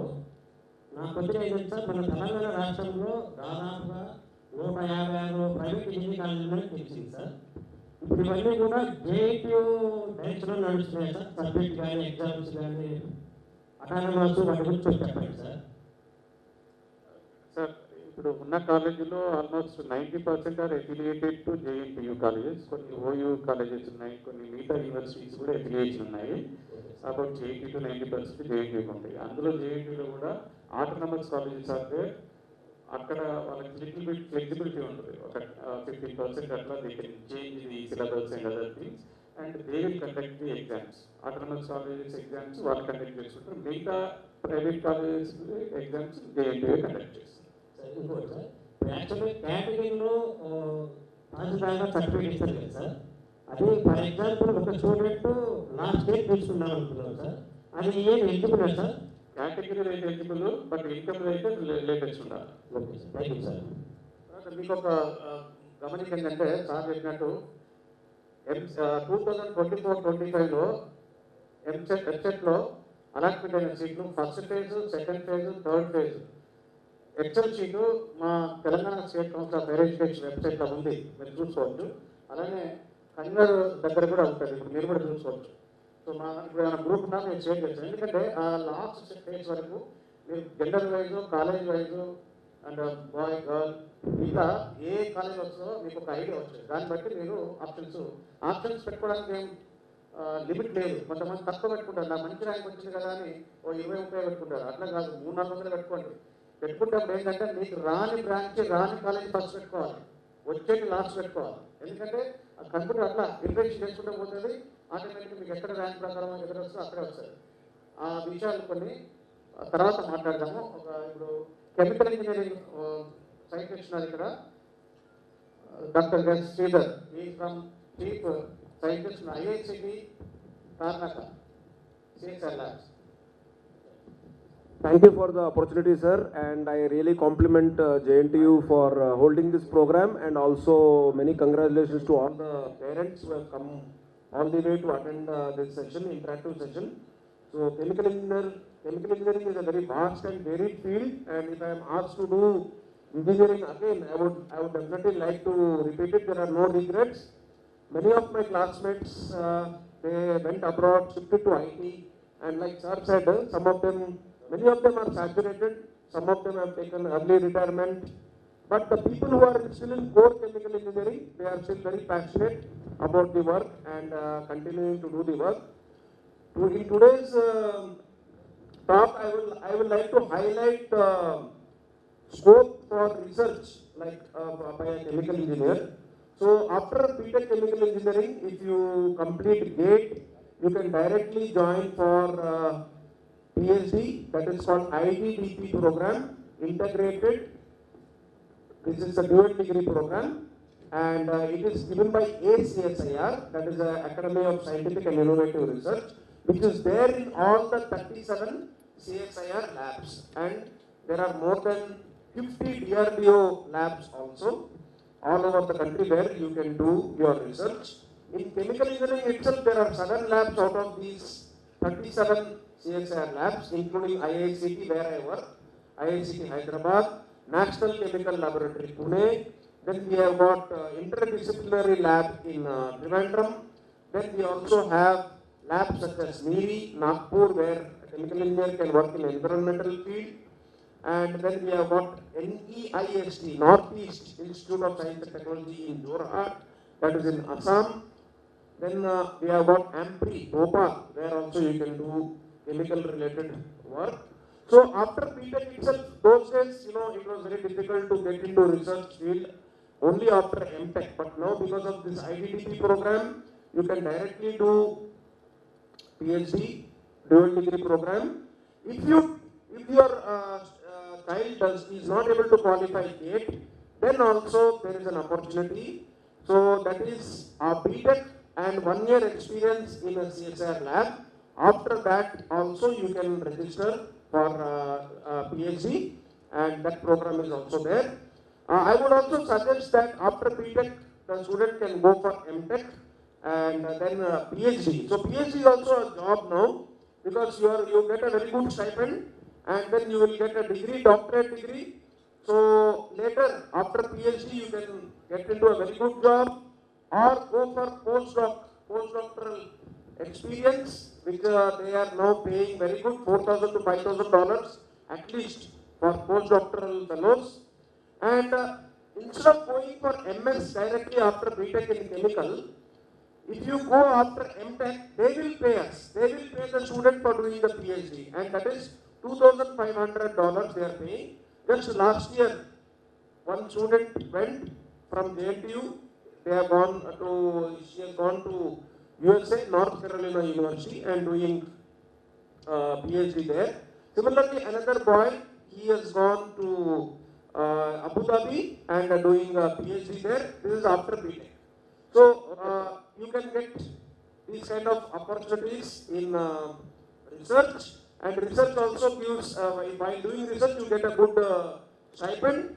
So if you are able to get work in any project in a CSIR lab, you will be able to get that opportunity. And not only for chemical, but for many other fields also, because there are 37 CSIR labs, more than 50 DRDO labs. So you can choose research as a career, that is one thing. And suppose campus placement is very good at JNTU, and I also found JNTU students very hardworking, and there was a question on the policy regarding internship. So there are several second year interns who have done skill development program at IICT or mini project. So these they can avail, and then of course final year project they are allowed to do for 6 months. If they are doing MTech, then 1 year project also they can do. So very good industrial exposure is there for the students who are working either in BTech chemical engineering or MTech chemical engineering. Okay sir, okay. ఇంకొకటి మీరు అందరికి తెలవాల్సింది ఏంటంటే, మీకు తెలుసో లేదో, ఏ branch మీ కోర్ బ్రాంచ్ చేసినా కూడా they are eligible to MTech computer science. Yes or no? ఏ బ్రాంచ్ చేసినా కూడా సపోజ్ మీరు ఎంటెక్లో కంప్యూటర్ సైన్స్ చేయాలనుకోండి, ఆల్ ఆర్ ఎలిజిబుల్ ఫర్, నన్ను ఇక్కడ కూడా ఉంది, మన ఓయూలో కూడా ఉంది. So civil, mechanical, electrical, electronics అందరూ ఎలిజిబుల్ మా దగ్గర ఉస్మానియా నుంచి. సో కాబట్టి మీరు ఒకవేళ కంప్యూటర్ సైన్స్ ఇంట్రెస్ట్ ఉంటే మైనరే కాకుండా మీరు ఎంటెక్లో కంప్యూటర్ సైన్స్ తీసుకోవచ్చు. తర్వాత ఈ ఎలక్ట్రికల్ ఇంజనీరింగ్ సార్ ఎక్స్పర్ట్. ఆ తర్వాత కౌన్సిలింగ్ గురించి మాట్లాడదాం. I want to add one point, sir. So computer science is required for all branches and in all industries. కాబట్టి మీరు కంప్యూటర్ సైన్స్ ఎక్కువ నాన్ కంప్యూటర్ సైన్స్ ఉన్నారనేసి మీరు అలా కాదు, కంప్యూటర్ సైన్స్ ఇస్ రిక్వైర్డ్. అలాగే కోర్ బ్రాంచెస్ ఎవరు తీసుకున్నా కంప్యూటర్ సైన్స్ మైనర్ డిగ్రీ తీసుకోవచ్చు. అలాగే కంప్యూటర్ సైన్స్ నేను తీసేసుకుంటే they can take minor degree in core branch, so that you will have advantage of both. ఏదో ఒకటి ఉన్న దానికంటే రెండు ఉంటే always better. Electrical. Sir, I do have a question in chemical engineering. So Yeah. From Sridhar sir. So this is a question to you. Chemical engineering question. Yeah, please go ahead. So I want to pursue chemical engineering in BTech. So my question is, which industries value chemical engineering with data science skills, and how data science is used there? Yeah, chemical engineering, you see, the industries that you can get into right away are petroleum refineries, petrochemical and petroleum refinery industries, where also you have to do a lot of simulation and modeling. As you know, even the most of the rockets, that are the 70% of the work is done through simulation and modeling, which is a very important branch in chemical engineering. Many of my colleagues are also already into chemical engineering plus AI. So they have done a very short course on AI after chemical engineering, and they are applying that AI for chemical engineering application only. And then you also have pharma and bulk drug industry. And if you see the vegetable market in Bovenpalli, the waste vegetables to biogas, and solid waste goes as a manure or fertilizer. So that biogas thing is also done by chemical engineering only. In our group, we do water purification for fluoride removal in villages, and also arsenic and nitrate removal and those kind of things, and also treat surface water, municipal water, waste water treatment. Industrial waste water treatment also is a very, so you can work in industrial ETPs and STPs also, you can be working. So there are a number of industries, distillery is there. So there are a number of industries where you can get fine campus placement, and don't wait for job. If you don't get, go for MTech and continue the education and go for PhD. So that will be a very good opportunity to get degree, as well as you will be getting good stipend, and then go for postdoc. That is also possible, or join as a lecturer or a professor in India itself and serve the country and make JNTU proud. Okay, sir. Mohan Rao garu, electrical engineering. One second, please hold on. Let me invite Dr. Mohan Rao garu. After that, we will have a discussion. Last one. Good afternoon, everybody. Maybe I think a lot of engineering people already talked about what we call options. Okay, let me me finish first electrical what are opportunities. I think there are so many government opportunities and private opportunities in the field of electrical engineering. You can take power grid, NTPC, BHL, maybe BARC, maybe NHPC. As already mentioned, I think even you can go think of something like ABB, Siemens, General Electric. There are so many what we call companies who are working in the field of electrical engineering. And try to understand this branch is called electrical and electronics engineering. Don't forget that actually it is electrical alone as such. Still you are learning a lot of things in the electronics engineering also part of this branch.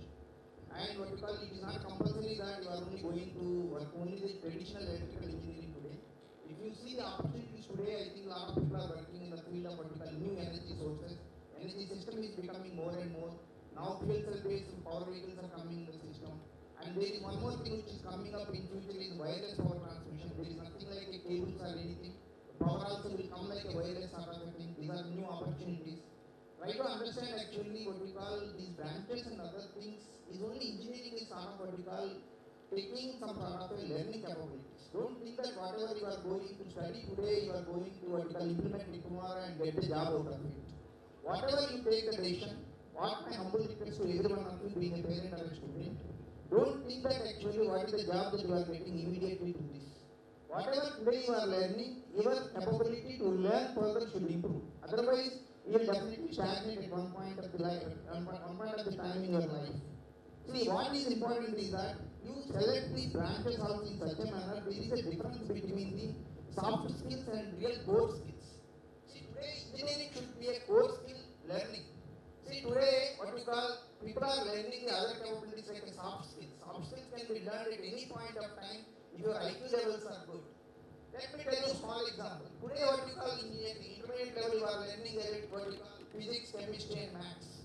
Really, how many parents I am asking you today at the age of 50, can you solve differential equation? You cannot solve. Why? Because you left all your fundamentals long back. Because what is important in life is that actually it is, okay, money is definitely important. I don't say money is not important, but money is important only what you call to a certain extent.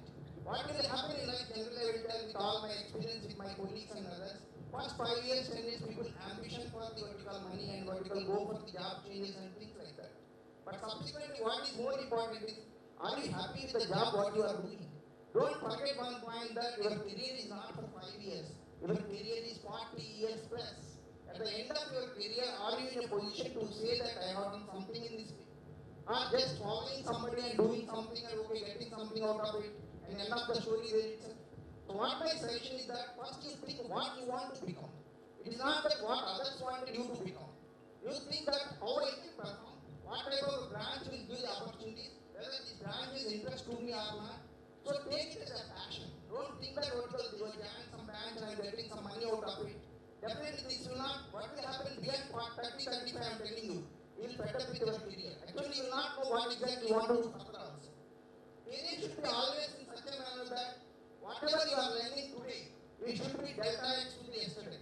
Whatever you are learning of 20 years also, your 19 years of learning should be helpful to say what you are at 20th year. That is called the core subject. If you don't follow that, definitely at some point of time you feel there is a vacuum that you will not know what exactly you have to further in your life.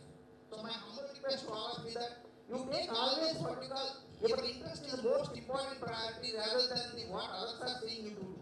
That is how I think you select.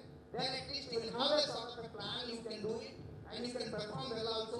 Then at the end of the day, definitely you say that yes, definitely I have done something in my career. That's all from my side. So,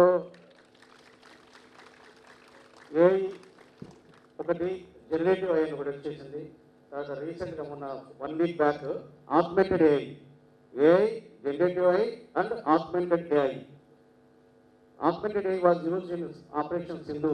మీకు తెలుసు లేదు article వచ్చింది. ఏంటంటే drones based on the available data they will take on their own decisions with external effect and also internal data. So అంత ఫాస్ట్గా వెళ్ళిపోతుంది. ఇదేంటంటే AI, whatever the AI is there, that is interdisciplinary. AI and మన data science, cyber security are morely interdisciplinary. Any branch of engineering can be implemented as a elective subject or minor degree. కాబట్టి మేము Telangana state council of higher education ఈ emerging టెక్నాలజీని మైనర్గా పెట్టడం ఒకటి option. రెండోది core courses అంటే elective courses లాగా interest students కూడా తీసుకుంటారు అనేది ఇంపార్టెంట్. ఎందుకంటే అన్ని బ్రాంచెస్లో ఇది అవసరం. అంటే ఇది not only computer science and engineering ఒక సబ్జెక్ట్, బట్ అందులో ఇవన్నీ ఇంటర్నేషనల్ సబ్జెక్టులు కాబట్టి సో అన్ని బ్రాంచెలకు అవసరం ఉంటుంది. అందుకనే డిమాండ్ పెరుగుతుంది అనేది ఒక వాదన. బట్ ఎంతమంది ఈ ఎమర్జింగ్ టెక్నాలజీ చెప్పే టీచర్లు ఉన్నారనేది కూడా ఒక క్వశ్చన్, ఎందుకంటే ర్యాపిడ్లీ చేంజింగ్. సో కాబట్టి దాని మీద డిస్కషన్ అవుతుంది. మేము అందుకని ట్రైనింగ్ ఇద్దాం అనుకుంటున్నాం మన గవర్నమెంట్లో ఉన్న ఫ్యాకల్టీ, కాంట్రాక్టర్ ఫ్యాకల్టీ కూడా. సో దాని మీద మేధోమథనం జరుగుతుంది. సో అదొకటి మీరు ఆలోచించాలి. ఏదైతే ఏఐ ఇస్తున్నప్పుడైనా, డేటా సైన్స్ ఇస్తున్నప్పుడైనా ఆ కాలేజీలో దీన్ని టీచ్ చేసే ఎక్స్పర్ట్స్ ఉన్నారా లేదా, దాన్ని బట్టి చూసుకోండి. సో నెక్స్ట్ కౌన్సిలింగ్ వచ్చేసరికి చాలా డౌట్లు వస్తాయి. అన్నీ అక్కడ హెల్ప్ లైన్ సెంటర్స్ మేము ఆల్రెడీ మొన్న పేపర్లు ఇచ్చాము, 2 హెల్ప్ లైన్ సెంటర్స్ ఇచ్చాము, ఒక మెయిల్ ఇచ్చాము. సో EAPCET 2025 కౌన్సిలింగ్ డౌట్లు, ఒక బ్రాంచ్ ఎలా సెట్ చేసుకోవాలి, ఎలా ఆప్షన్స్ పెట్టాలి అనే డౌట్లు. సో మనకు ఒక క్యాంప్ ఆఫీసర్ కాదు, 10 ఏళ్ళ నుంచి ఎక్స్పీరియన్స్ ఉన్న క్యాంప్ ఆఫీసరు EAPCET 2025 గురించి ఆయన తర్వాత చెప్పిన తర్వాత లేకపోతే ముందుగా నేను అడగండి, ఎందుకంటే దీంట్లో ఏం డైరెక్ట్గా ఏం చెప్పేది ఉండదు కాబట్టి మీ క్వశ్చన్స్ ఏది కౌన్సిలింగ్ సంబంధించిన క్వశ్చన్స్ అన్నీ మీరు సార్ని అడగవచ్చు.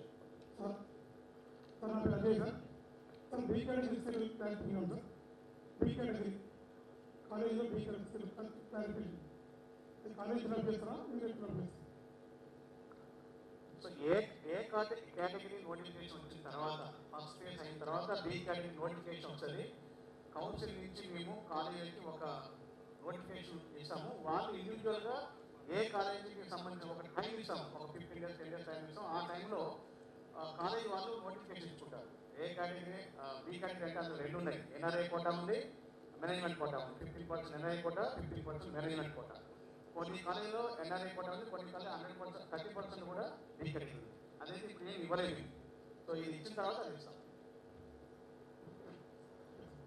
సో కమింగ్ టు ది ఈ యొక్క అడ్మిషన్స్ కౌన్సిలింగ్ ప్రాసెస్ అనేటువంటిది ఈ schedules mostly next week meeting అయిపోయిన తర్వాత షార్ట్లీ కౌన్సిల్ ఆధ్వర్యంలో డిక్లేర్ చేయడం జరుగుతుంది. షార్ట్లీ దట్ ఈస్ కమింగ్ వీక్లో ఎప్పటి నుండి కమిటీ సాగుతుంది అనేటువంటి వివరాలను కూడా ప్రకటించడం జరుగుతుంది. దీని తర్వాత ముఖ్యంగా ఇప్పటివరకు మనకు పేరెంట్స్ కానివ్వండి, స్టూడెంట్స్ కానివ్వండి, మనకు ర్యాంక్ సంపాదించుకోవడం గురించి you might have spend lot of time. ఒక 2 months, 1.5 months, 2 months చాలా హార్డ్ వర్క్ చేసేసి మంచి ర్యాంక్ సంపాదించుకునే ప్రయత్నం చేసి ఉన్నారు. సో ఈ ర్యాంక్ సంపాదించడంలో మీ ప్రయత్నం ఎంతైతే ఉందో అట్లీస్ట్ ఒక 2 to 3 days మీకు వచ్చినటువంటి ర్యాంక్ని ప్రాపర్గా మీరు తీసుకునేటువంటి బ్రాంచ్లో ఫిట్ చేసుకోవాల్సిన అవసరం ఉంటుంది. అంటే ఎక్కడ so okay English okay I will explain, there is no issue. So you need to migrate your rank into the exercising the options. So what we properly చేసుకోవాలనుకుంటే every parent and student need to spend a few days, at least 3 to 4 days on these exercising the options. Already EAPCET.nic.in website లో కానివ్వండి and Telangana Council for Higher Education website లో కానివ్వండి already we have placed the last year rank statement. What are the cut-off ranks for various branches in various institutions, category-wise, gender-wise, and rank-wise, branch-wise, we have placed in the site. So, that prakaranga you need to make exercise right now. And already expert చెప్పినట్టుగా మీరు ఏ branch అయితే select చేసుకోవాలో ఒక clear mind వచ్చుంటారు already. అది civil, mechanical, electrical, computer science, మీకు వచ్చిన rank ఏంటి, మీకు వచ్చిన college. So while selecting these colleges and branches, you need to have a very clear idea with consciousness you have to select. So for example, I got a rank of some 15,000 rank with a particular category of reservation. So దాంట్లో what are the colleges where I will fit into? Suppose I want to select computer science. First sort out the colleges. ఏ కాలేజీలలో computer science పెట్టుకోవాలా, computer science తో పాటు అదే కాలేజీలో CSM, CSC వేరే branches కూడా ప్రియారిటీస్ ఇవ్వాలా, that you have to decide first. Then one option form we place in the website. There you put the college code and also that branch code. Like that priority wise you have to make a list out of that one and take a printout. ఆ printout తీసుకున్న తర్వాత సరి చూసుకోవాల్సిన అవసరం చాలా ఉంది. Why because ఈ college course ఏవైతే ఉంటాయో they are very nearby. Suppose JNU is there, we call the code as JNUH. Similarly, if you take CBIT, there is a code which is CBIT, there is a code which is CJIT. Only one alphabet is different. CBIT, CJIT is other college is there. So after taking a print out while entering the options through online into the system, you must be very careful. There are instances happened in previous years that even though I got a good rank, but because of my exercising the options is not proper, I am landing into some undesired college into undesired branch. Not also in college, also in branch lo, even though I am eligible for a good branch and good branch in a మంచి college వచ్చేటువంటి అవకాశాలు కూడా కోల్పోయిన సందర్భాలు ఉన్నాయి పిల్లలు. ఆ తర్వాత అలాట్మెంట్ వన్స్ ఫిక్స్ అయిపోయిన తర్వాత మీకు అలాట్మెంట్ మీకు ప్రొఫెషనల్ అలాట్మెంట్ మీ చేతికి వచ్చిన తర్వాత నోబడీ కెన్ డూ ఎనీథింగ్. ఎవ్వరు కూడా ప్రమేయం ఉండదు. Only it is A computer generated, it will go by the merit and the reservation system. కాబట్టి ఆప్షన్స్ ఎక్సైజ్ చేసుకోవడంలో చాలా చాలా చాలా జాగ్రత్త పడాల్సిన అవసరం ఉంది. That's one thing. సో గతంలో జరిగిన 1 or 2 incidents I will explain here. Then we can realize what is the importance of these exercising options. That is, first phase లో మంచి rank around 2000 plus rank, 2400 rank వచ్చినటువంటి విద్యార్థులు కూడా first phase లో ఏ కాలేజీలో కూడా సీట్ రాకుండా ఉన్న సందర్భాలు ఉన్నాయి. She's having girl I am saying girl student 2400 rank, it happened around 4 to 5 years back. అంత మంచి ర్యాంక్కి చక్కటి కాలేజ్ వచ్చే అవకాశం ఉంది. Because overconfidence what she did is she has exercised a very limited number of options. నాకు వస్తుంది కదా, గతంలో వచ్చినాయి కదా అనేటువంటి ఒక ఓవర్ కాన్ఫిడెన్స్ లో లిమిటెడ్ 5-6 ఆప్షన్స్ ఎక్సర్సైజ్ చేశారు. But finally she has not being allotted any seat in any college. వెంటనే పట్టుకొని మార్క్స్ వస్తారు. There is no use and nobody can do anything. Then మంచి ర్యాంక్ ఉంది కదా, again she has exercised the options in second phase. What is the second phase? Those who have not joined in the first phase, leftover vacancies, and ఎవరికైతే సీట్లు ఏ కాలేజీలో allot కాకుండా మిగిలిపోయిన సీట్లు ఏవైతుందో వాటికి మాత్రమే కాంపిటీషన్ ఉంటుంది. మరి అమ్మాయి ఇక 2000-5000 ర్యాంకులు ఫిట్ అవ్వాలంటే ఏంటి? ఫస్ట్ ఫేజ్ లో ఆమె కోరుకున్న కాలేజీలో ఏ అమ్మాయికో అబ్బాయికో వచ్చినటువంటి సీటు వాళ్ళు వెకేట్ చేసి అమ్మాయికి వచ్చే అవకాశం ఉంటుంది. కాబట్టి మనకు ఓవర్ కాన్ఫిడెన్స్ ఉండకూడదు. అంటే మీకు ఆల్రెడీ వెబ్సైట్లో మీకు పే చేసేటువంటి ఆప్షన్స్ గత సంవత్సరం వచ్చినటువంటి ర్యాంక్స్, కట్ ఆఫ్ ర్యాంక్స్ ఏవైతే పే చేసామో that will help a lot. For example if you got exam 10,000 rank, so 10,000 last year నాకు పలానా కాలేజ్లో పలానా ర్యాంక్లో వచ్చింది కదా అని మీరు అక్కడ ఆకూడదు. అట్లీస్ట్ మీరు ముందు 10,000 ర్యాంక్ ముందు ఎన్ని ఆప్షన్లు పెట్టుకోండి. కట్ ఆఫ్ ర్యాంక్ 10,000 ఉంటే at least you must go for the some 15,000 to 16,000 rank వరకు ఉన్న ఆప్షన్స్ అన్ని కూడా పెట్టుకోవాలి. అంటే 15,000-16,000 పెట్టినంత మాత్రాన మీకు వెళ్ళి ఆ 15,000 ర్యాంక్ వచ్చేది రాదు. Only it will verify your first option. If you don't get second, third, like that it will go by the priority basis. కాబట్టి ఇందాక చెప్పినటువంటి ఎగ్జాంపుల్ వల్ల ఓవర్ కాన్ఫిడెన్స్ లో తక్కువ నెంబర్ ఆఫ్ ఆప్షన్స్ ఎక్సైజ్ చేయడం వల్ల సీటు కోల్పోయి రాకుండా ఉండే అవకాశం ఉంటుంది. మీరు ఏం సంపాదించుకున్నా కూడా సీటు ఓన్లీ ఫస్ట్ ఫేజ్ లో సంపాదించుకోవాలి. సబ్సిక్వెంట్ ఫేజ్ లో, సెకండ్ ఫేజ్ లో కానీ ఫైనల్ ఫేజ్ లో కండక్ట్ చేసినా కూడా అందులో మిగిలిపోయిన సీట్లకి సీటు వచ్చి చేరని విద్యార్థులు ఎవరైతే ఉంటారో ఆ సీట్లకు మాత్రమే మీకు ఎలిజిబిలిటీ ఉంటుంది. కాబట్టి ఈ first phase you need to land in some good college as per your rank and merit. As per your rank and merit. So exercising options is most top priority activity that you need to do an exercise prior to your counselling process. So any more clarification that we require? Options ఇవ్వడం అంటే ఏంటో తెలుసా మీకు? అసలు options ఇవ్వడం అంటే నంబర్లు 1 అంటే 1 JNU, 2 OU అంటే OU గేట్ ఉండాలి. అక్కడ 1 నంబర్స్ ఇవ్వాలి. ఆ నంబర్స్ ఇచ్చే ప్రాసెస్ లో ఒక్కొక్కసారి మధ్యలో మనం అటు అవుతాము, ఆ నంబర్లు వెళ్తాయి. సో అందుకనే ఇప్పుడు మీరు ఏం చేయాలంటే 1 to 100, 1 to 200, 1 to 300 ఆ నంబర్స్ ఆప్షన్స్ కాబట్టి ఒక రఫ్ పేపర్ చేసుకోవాలి. ఎందుకంటే మేము చేశాను కాబట్టి ఒక రఫ్ పేపర్ రాసుకోండి. ప్రీవియస్ లాస్ట్ ఇయర్ ర్యాంక్ చూసుకోండి, gender wise, category wise, college wise రాసుకోండి. రాసుకోవడం ఏంటంటే మళ్ళీ ఇంకో అందులో బ్రాంచ్, కాలేజ్ కాదు బ్రాంచ్. ఫర్ ఎగ్జాంపుల్ సివిల్ మీకు ఎగ్జాంపుల్ ఇక్కడ జేఎన్టీలో ఈసీ వస్తుంది ఎగ్జాంపుల్, వేరే దగ్గర కంప్యూటర్ సైన్స్ వస్తుంది. మీకు ఒక డైలాగ్ ఉంటుంది, ప్రైవేట్ స్టేట్స్కి పోదామా జేఎన్టీలో ఈసీకి వద్దామా. సో నా డాక్టర్ ఉంటే మాత్రం నేను జేఎన్టీకి రమ్మంటా, ఎందుకంటే ఈసీ అంటే జేఎన్టీ గవర్నమెంట్ ఫీజు ప్లస్ అన్ని విషయాలు. ఉస్మానియా సివిల్ ఉందనుకోండి, ప్రైవేట్లో ఎలక్ట్రికల్ వచ్చింది అనుకోండి, ఆయన ఉస్మానియా సివిల్ పోతుంది. అట్లా మీరు అన్ని అనాల్సి 3 రోజులు కాదు, ఒక వారం ఎక్సర్సైజ్ చేయండి, కానీ ఒక పేపర్ మీద రాసుకోవాలి. పేపర్ మీద రాసుకున్నాక అప్పుడు ట్రాన్స్ఫర్ చేయండి. చేసినాక మళ్ళీ ప్రింట్ తీసుకోవచ్చు. ప్రింట్ తీసుకున్నాక మీరు మీ ఆప్షన్స్ కరెక్ట్ ఎవరు చూసుకోవచ్చు. అదే. సో నా ఇక్కడ Last year 2019. బాబు మైక్ వాలంటీర్స్ వెళ్ళిపోయారు. Hello. Sir, good evening, sir. My question is directed. Sir, can you hear me, sir? Sir, last year 2024 లో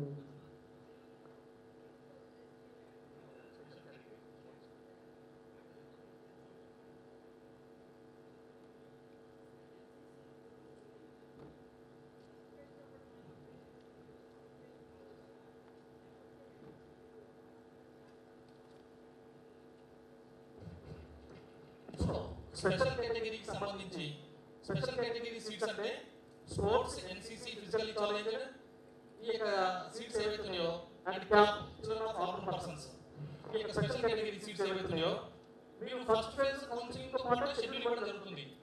దాని ప్రకారంగానే ఈ యొక్క స్పెషల్ కేటగిరీ వెరిఫికేషన్ మొత్తం కూడా గవర్నమెంట్ పాలిటెక్నిక్ మాస్టర్ బ్యాంక్లో మాత్రమే వెరిఫికేషన్ జరుగుతుంది. అక్కడికి మీకు ఇచ్చినటువంటి షెడ్యూల్ ప్రకారంగా ఆన్లైన్లో స్లాట్ బుక్ చేసేసుకొని అక్కడికి వచ్చి వెరిఫై చేయాలి, చేయించుకోవాలి, ఆప్షన్స్ కూడా ఫస్ట్ ఫేజ్లో పెట్టుకోవాలి. సార్ లాస్ట్ ఇయర్ 2024 అప్పుడు ఆంధ్రప్రదేశ్, కర్ణాటక ఇట్లా అన్ని స్టేట్స్ EAPCET రాస్తుంటాయి సార్, కానీ ఈసారి ఇక్కడ స్టేట్స్ ఎవరు రాస్తలేరు అంటారు సార్. సో ఇది మనకి రాష్ట్రం కంబైన్డ్ స్టేట్ ఆంధ్రప్రదేశ్ ఉన్నప్పుడు విడిపోయిన తర్వాత 10 years కంప్లీట్ అయిపోయింది కాబట్టి రెండు రాష్ట్రాలు కూడా తెలంగాణ రాష్ట్రం కానీ ఆంధ్రప్రదేశ్ రాష్ట్రం కానీ ఆ యొక్క విడిపోయిన ఉందంటే అగ్రిమెంట్ ఏముందంటే 10 years వరకు కంబైన్డ్ అడ్మిషన్స్ పాలసీ ఉన్నది.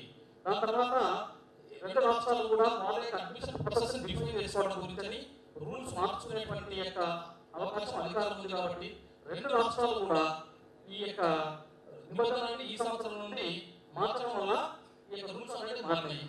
అండ్ కేటగిరీ బికి ఎవరైనా రాసి సీట్కి వెళ్ళొచ్చు. కేటగిరీ ఏదో ఫిట్ కావాలంటే మాత్రం ఈ యొక్క కొత్త రూల్స్ 2025 వచ్చిన రూల్స్ ప్రకారం మాత్రమే ఈ యొక్క రిజర్వేషన్ సిస్టమ్ ఫాలో అవుతూ అలాట్మెంట్ ఇవ్వడం జరుగుతుంది.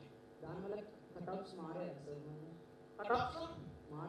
కటాఫ్స్ కొంత మారే అవకాశం ఉంది. ఎందుకంటే గతంలో AU region and SV region, Andhra University, Sri Venkateswara University ఈ రెండు రీజన్లలో చదివినటువంటి విద్యార్థులు కూడా ఇక్కడ కౌన్సిలింగ్ లో పార్టిసిపేట్ చేసేసి సీట్ పొందే అవకాశం ఉంది కాబట్టి అప్పుడు సుమారుగా అక్కడ నుండి వచ్చిన విద్యార్థులు 2,000 మంది ఉంటారు సుమారుగా గతంలో. సో మనకు లాస్ట్ ఇయర్ ఒక కాలేజీలో 10,000 ర్యాంక్ వరకు వచ్చింది అనుకోండి, ఈసారి 10,200, 300, 400 ర్యాంక్ వరకు కూడా అదే కాలేజ్, అదే బ్రాంచ్, అదే కేటగిరీకి వచ్చేటువంటి అవకాశం ఉన్నది. ఇంకోటి EAPCET కూడా ఒక 45,000-50,000 తగ్గింది. ఎందుకంటే మన జియో వల్ల మన రెండు స్టేట్లు సెపరేట్ అయిపోయినాయి కాబట్టి ఎవరు వాళ్ళు చేసుకుంటారు కాబట్టి మన విద్యార్థులకు మన సీట్లు పొందే అవకాశం ఉంది కాబట్టి ఎక్కువ ఆప్షన్స్ పెట్టి పోయినసారి కంటే బెటర్ బ్రాంచ్, బెటర్ కాలేజ్ రావడానికి ఛాన్స్ ఉంది.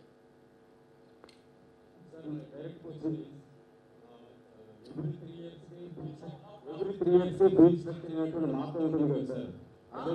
అదేవిధంగా ఇప్పుడు ఎంతో అప్ టు 10,000 వరకు ఫ్రీ సీట్స్ అంటారు. ఫర్ ఎగ్జాంపుల్ నాకు 10,100 వచ్చింది సార్, అంటే it is not eligible for free seat.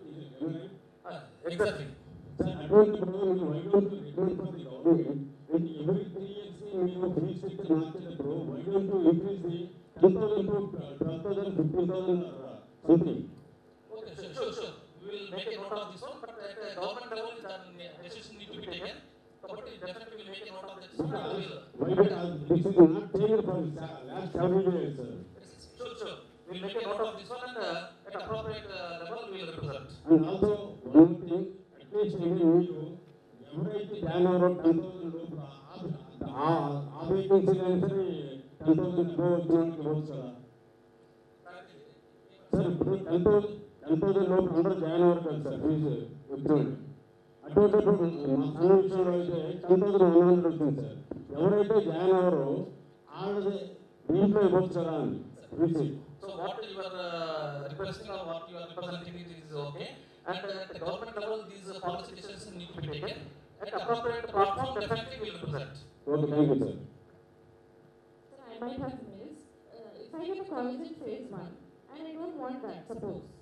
So shall I accept it and then apply for phase 2 or cancel it and apply? I don't know how to exercise these options. You have to opt. Suppose I got it once a week, okay, in phase 1, but I wanted CBI. So shall I? Here one thing, in phase 1, as per your options exercise, you have been placed with once a week. Yes. Okay. And you don't want to join in once a week. Yes. Yes. In such case, you did not pay the fee. Okay. You did not report to online. Okay. But one thing is, your once a week seat will not be retained. Once you don't report, you don't pay the fee and you don't report. And you will be given an opportunity to exercise your option in the second phase. Yes. You will be given an opportunity. But if you don't get any seat or the seat CBIT in the second phase also, that first phase seat what you got is last that will be allotted to the other person. Okay. Unless that is first phase లో మీకు వచ్చిన సీట్ని మీరు ఎట్టి పరిస్థితుల్లో ఆ సీట్లో నేను చేరను, నాకు అవసరమే లేదు, నాకు అసలు నచ్చలేదు అనుకున్నప్పుడు మాత్రం మీరు ఫీజు కట్టనవసరం లేదు. ఫీజు కట్టకుండానే కాకుండా మీరు దాన్ని ఆన్లైన్లో రిపోర్ట్ చేయాల్సిన అవసరం లేదు. బట్ సెకండ్ ఫేజ్లో మీకు ఒక ఆపర్చునిటీ ఇస్తాం, ఏది మళ్ళీ ఆప్షన్స్ ఎక్సర్సైజ్ చేసుకోవడానికి. కానీ ఆ సెకండ్ ఫేజ్లో కూడా మీకు నచ్చింది రాకపోతే ఫస్ట్ ఫేజ్లో సీట్ కావాలంటే మాత్రం ఉండదు. That is subject to available in CBI. So basically I should accept what I got, at least to second. Then can I apply in phase 2? That is my point. First phase లో వచ్చింది. I take the seat. You take the seat and you cannot participate. I have to only self-report and then apply in phase 2. Whatever I finalize, I have to go and pay the fee. Right. List of courses ఉంటుంది separate గా. ఎందుకంటే list of courses we will use. There is no issue. Sure. కొన్నిట్లో CS M అని artificial intelligence machine learning, కొన్నిట్లో CS A అని. No, CSA is different, CSM is different. కొన్నిట్లో artificial intelligence ఒకటే ఉంటుంది, మెషిన్ లెర్నింగ్ లేదు. I tell you, no. అక్కడ problems వస్తాయి. No. Here, only pure artificial intelligence is AI. Without any combination, pure artificial intelligence AI. And AI, artificial intelligence. And CSM, and artificial computer science in the bracket, artificial intelligence and machine learning. That field is. Sure. We will face it. ఇప్పుడు first phase లో అబ్బాయికి ఒక college లో వారికి కావాల్సిన example AI ఆ అబ్బాయికి కావాలి, వారికి వచ్చిన ర్యాంక్ కి ఫస్ట్ ఫేజ్ లో రాదు, సెకండ్ ఫేజ్ లోనే వస్తుంది.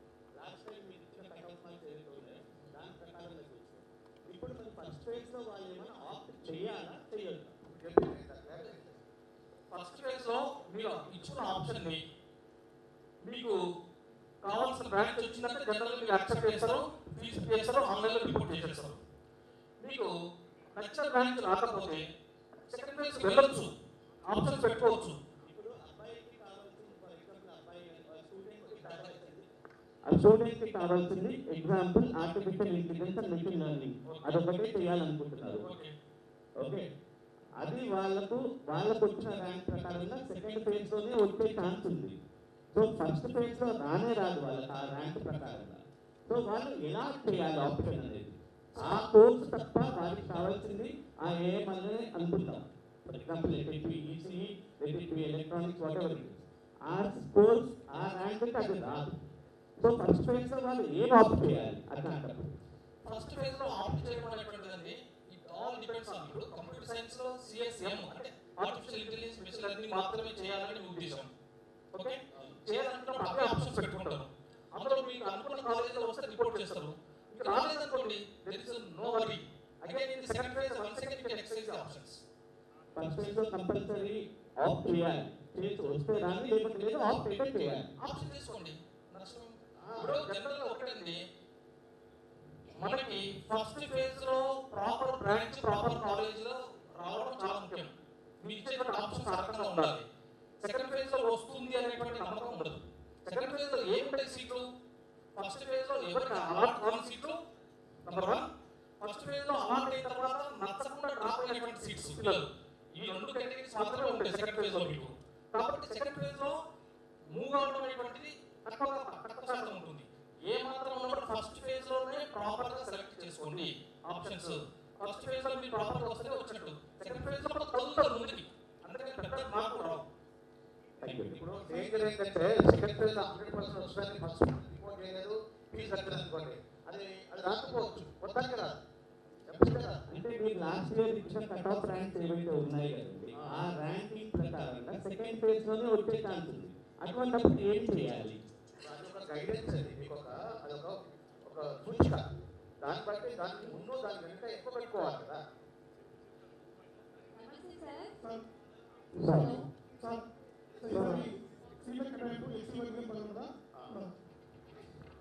ఇప్పుడు ఈ పర్టికులర్గా 2025 కౌన్సిల్ 2 విషయాలండి.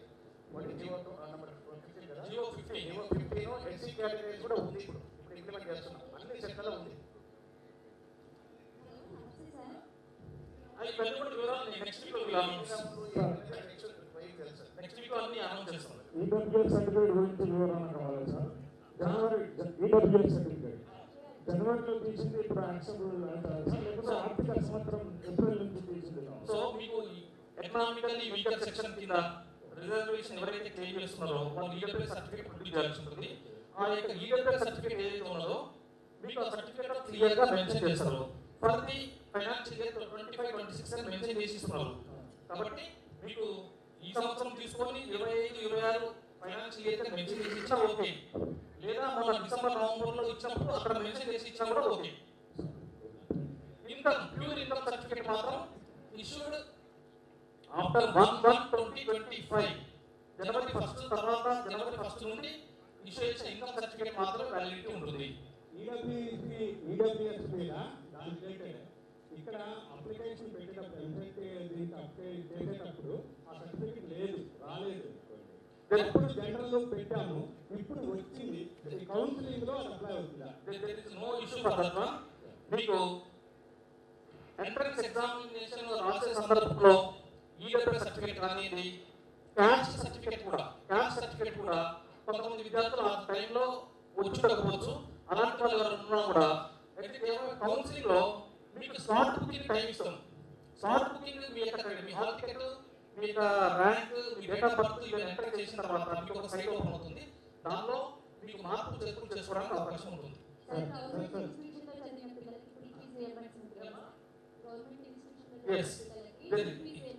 ఓకే,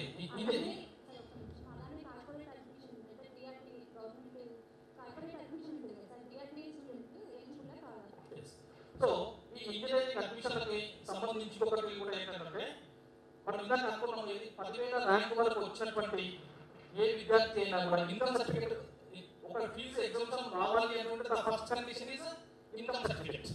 ఇన్కమ్ సర్టిఫికేట్ ఉండాలి. ఉన్న సందర్భంలో ఫస్ట్ వచ్చే 10,000 ర్యాంక్ లో ఉన్న అప్ టు 10,000 ర్యాంక్ వాళ్ళకి వాళ్ళు ఏ కేటగిరీ అయినా సరే, SC, ST, BC, minority or OC ఎవరికైనా కూడా మీరు ఏ కాలేజీలో చదువుకున్నా కూడా government will reimburse 100% fees. That is one condition. Second condition, intermediate first and second year, junior inter and senior inter, intermediate first and second year government junior కాలేజీలో చదివిన విద్యార్థులకి కూడా వాళ్ళు ఏ కాలేజీలో చదువుకున్నా కూడా 100% గవర్నమెంటే ఫీజు రియంబర్స్మెంట్ ఇస్తుంది. అదే కాకుండా మీకు డిఆర్డిఓ ద్వారా స్పాన్సర్షిప్ ఉంటుంది. అంటే ఏంటంటే ఎస్సీ, ఎస్టీ, మైనారిటీలు కొంతమంది విద్యార్థులని ప్రభుత్వమే సెలెక్ట్ చేసేసుకొని కార్పొరేట్ స్కూల్, కార్పొరేట్ కాలేజీలలో వాళ్ళకి స్పాన్సర్ చేసేసి చదివిస్తుంది. అలాంటి లిస్ట్ కూడా గవర్నమెంట్ మనకు వస్తుంది. ఆ లిస్ట్ ఎవరు అప్లై చేస్తారో ఆ యొక్క విద్యార్థులందరికీ కూడా 100% fee reimbursement. Yes, it is applicable. Not only that one, there is one more scheme is there, Sahasra scheme అన్నటువంటి ఒకటి ఉంది. Government of India across the country they are conducting the entrance examination and ఇక్కడ ఉన్నటువంటి SC విద్యార్థులకి వేరే రాష్ట్రాలలో ఉన్నటువంటి యొక్క జూనియర్ కాలేజీలో కూడా వాళ్ళని స్పాన్సర్ చేస్తున్నారు వేరే జూనియర్ కాలేజీలో వేరే రాష్ట్రంలో ఉన్నటువంటి వాటికి అలాంటి విద్యార్థులకు కూడా ఈ స్కీమ్ అప్లికేబుల్ ఉంటుంది.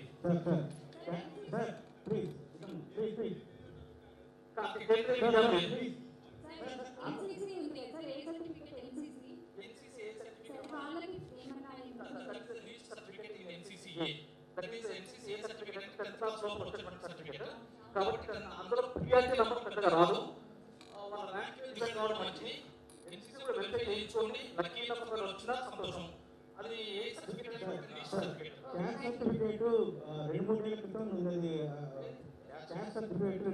క్యాస్ట్ సర్టిఫికేట్ ఇష్యూ అయింది గవర్నమెంట్ ఆఫ్ తెలంగాణ 2-3 సంవత్సరాల క్రితమైనా కూడా there is no issue.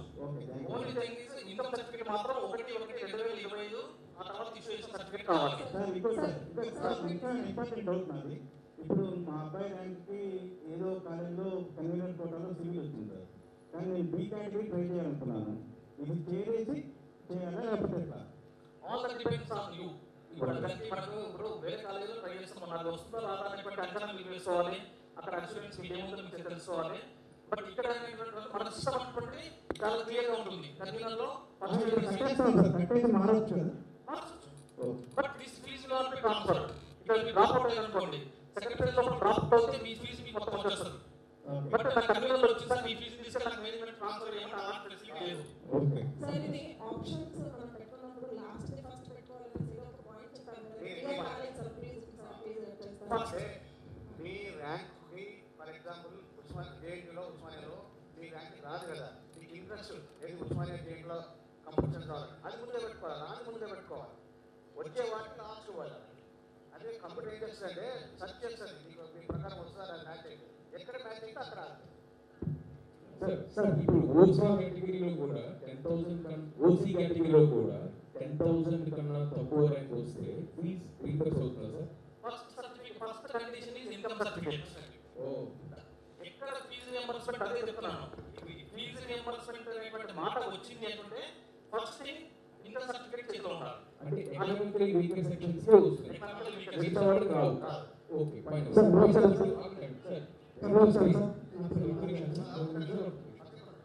రెండోది ఇందాక మీరు అన్నట్టుగా మాక్ ఇంటర్వ్యూ మాక్ సెలక్షన్ నార్మల్ సెలక్షన్ రెండు ఒకటే సెలక్షన్ స్టార్టింగ్ ఉంటుంది అంతే కదా సార్? ఇప్పుడు ఇందాక మీకు మార్కులు చెప్పిన సందర్భంలో ఏంటంటే మీకు certificate verification process and options excess చేసుకోవడం సైమల్టేనియస్గా జరుగుతాయి. ఓకే. జరిగిన తర్వాత ఒక పర్టికులర్ డేట్ రోజు నాడు వీళ్ళు గివ్ కట్ ఆఫ్ ఈ రోజు వరకు చివరి రోజు ఆప్షన్ పెట్టుకోవడానికి ఆ రోజు నైట్ క్లోజ్ అయిపోతుంది. క్లోజ్ అయిపోయిన తర్వాత మేము ప్రోగ్రామ్ రన్ చేసేసి మీకు ఎక్కడ రావచ్చో అంటే మీరు ఇచ్చిన ఆప్షన్ ప్రకారం ఎక్కడ రావచ్చు అనేటువంటిది ఒకటి చూపిస్తాం. ఒక 2-3 డేస్ తర్వాత ప్రాసెస్ అయిపోయినాక ఒక అంచనా, ఆ అంచనా ప్రకారంగా మీకు ఒక కాలేజీలో వస్తుంది. మీరు మిగతా కాలేజీ వివరాలన్నీ కూడా పెట్టాము. ప్రతి కాలేజీ వివరాలు విత్ బ్రాంచ్ అన్ని వివరాలు సైట్ పెడతాం. మీకు అనిపిస్తుంది ఏది అరే నాకు వచ్చిన ర్యాంక్కి నేను ఈ కాలేజ్ వచ్చింది కదా, నాకు ఆ కాలేజీ కూడా వచ్చే అవకాశం ఉంది కదా, ఆ కాలేజ్ బాగుంది కదా, ఈ లోపల మీ ఎంక్వైరీ జరుగుతుంది. అప్పుడు ఏమనుకుంటారు ఆ కాలేజ్ పెట్టుకుంటే బాగుంటుంది అంటారు. అక్కడ మీరు మార్పు చేర్పులు చేసుకునే అవకాశం ఉంటుంది తర్వాత 2 రోజులు ఉంటుంది. ఇంకొకటి కూడా చూడండి, ఇక్కడ మార్పులో ఇంకొక ప్రమాదం కూడా ఉంది. ఇందులో ఏంటంటే మీరు ఒక దానిలో వచ్చిన తర్వాత అదే వస్తుంది మనకి షూట్ ఏం లేదు. ఎందుకంటే వేరే వాళ్ళు వచ్చేసేసి మార్పు చేర్పులు చేసిననుకోండి అప్పుడు ఏమవుతుంది, ఇప్పుడు నాకు ఒక కాలేజీలో వచ్చింది మార్పు చేర్పులు వేరే వాళ్ళు వచ్చి మధ్యలో దూరిపోయారు అవకాశంగా, అప్పుడు అదే వచ్చే అవకాశం ఉంది, నాకు అవకాశం కూడా ఉంది. ఇది ఓన్లీ ఐడియా, ఇది only probable idea where you are going to get the seat. Okay sir. Certificate verification కి ఏదైనా స్పెసిఫిక్ డే ఉంటుందా సార్? రావాలి ఎక్కడ రావాలి? అందరూ వెబ్సైట్ చేస్తారు. నెక్స్ట్ వీక్ మనకి రాగానే మొత్తం కూడా ఒక 7 పేజీల డాక్యుమెంట్ మొత్తం కూడా వివరాలు మొత్తం కూడా పెడతాం. మార్కెట్ ఏంటిది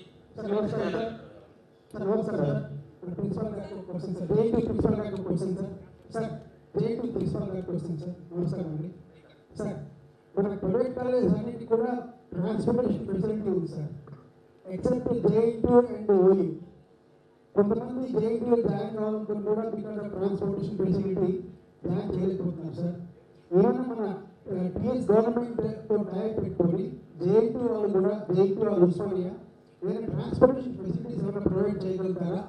that is my question sir, please. already RTC is giving pass. tie-up already. Even metro is also there. Metro also is giving. So what to out especially we bus. ఆలోచించండి sir, ఎందుకంటే private colleges అన్నిటి కూడా transport facility ఉంది. Extra charges తీసుకున్నా కానీ ఇస్తే will get better education from JNT or Osmania sir. That is my humble request to principal and administration sir, because we are the government college, we can have a tie-up with the government of TS and we can try for it sir, please. Thank you. Private college అంటే remote place లో ఉంటే వాళ్ళకి తప్పదు. మన అన్ని central facility కదా, మాకు already bus ఉంది, కాకపోతే ఎవరు యూజ్ చేసుకోక దాన్ని సుల్తాన్పూర్కి లో మనం ఆప్షన్ చేసుకున్నది అది పర్మనెంట్ కదా సార్? ఓకే, సో అంటే పర్మనెంట్ కోసం మనం ఫేజ్ 1 గురించి వెయిట్ చేయాలా సార్? ఆప్షన్స్ మార్క్ టెస్ట్ కి ఇచ్చిన ఆప్షన్స్ ఉంటుంది. ఓకే సార్, ఆ ఇచ్చిన ఆప్షన్స్ ప్రకారంగా ఎక్కడ వస్తుందో చూపిస్తాం. That is a mark allotment. That is a mark allotment. It is not a permanent allotment. It is a mark. అంటే మీరు ఇచ్చింది ఎక్కడ రావచ్చు మంచి రఫ్ ఐడియా. దాని తర్వాత మీకు ఆల్రెడీ మీరు ఇచ్చిన ఆప్షన్స్ ఉంటాయి దానిలో.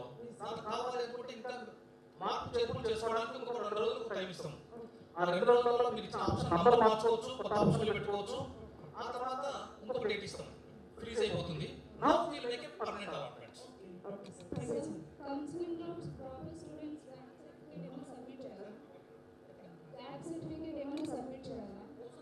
వెల్ ఇక్కడ continues intermediate second year, first year, 10th, 9th Telangana రాష్ట్రంలో చదివే విద్యార్థులకి 12 తర్వాత డ్రాప్ తీసుకున్నావా? 1 ఇయర్ 12 తర్వాత 1 ఇయర్ డ్రాప్ తీసుకున్నావా? ఏ ప్రాబ్లం లేదు. Up to 12th will see.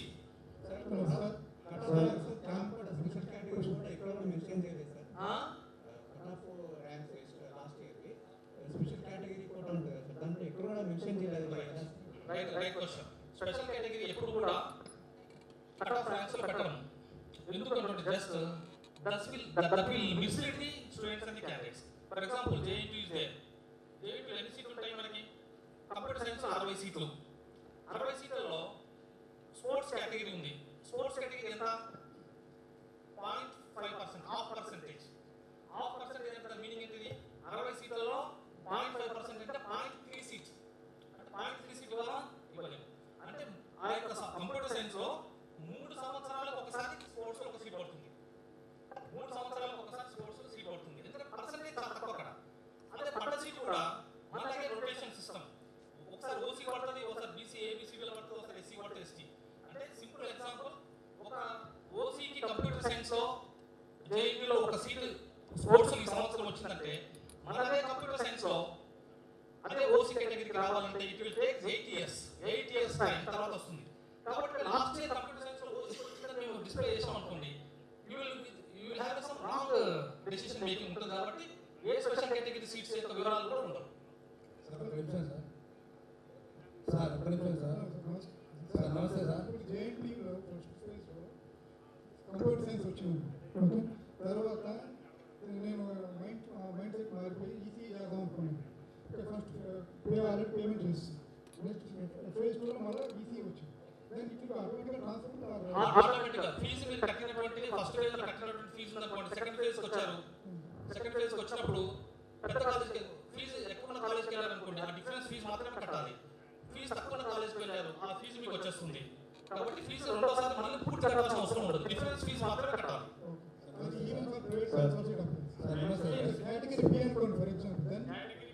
Category B గురించి I am not going to speak here. Category B means admissions. నమస్తే సార్. ఆపాడు ఇంటర్మీడియట్ గవర్నమెంట్ చదువుకున్నది. గవర్నమెంట్ చదువుకున్న ఇంటర్మీడియట్ ఇప్పుడు ప్రైవేట్ కాలేజ్ వస్తే అమౌంట్ ముందు పే చేయాలా, ముందే గవర్నమెంట్ పే చేస్తా? పాప గవర్నమెంట్ చదువుతుంది సార్. ఇంటర్మీడియట్ వరకు 6 ఇంటర్మీడియట్ వరకు గవర్నమెంట్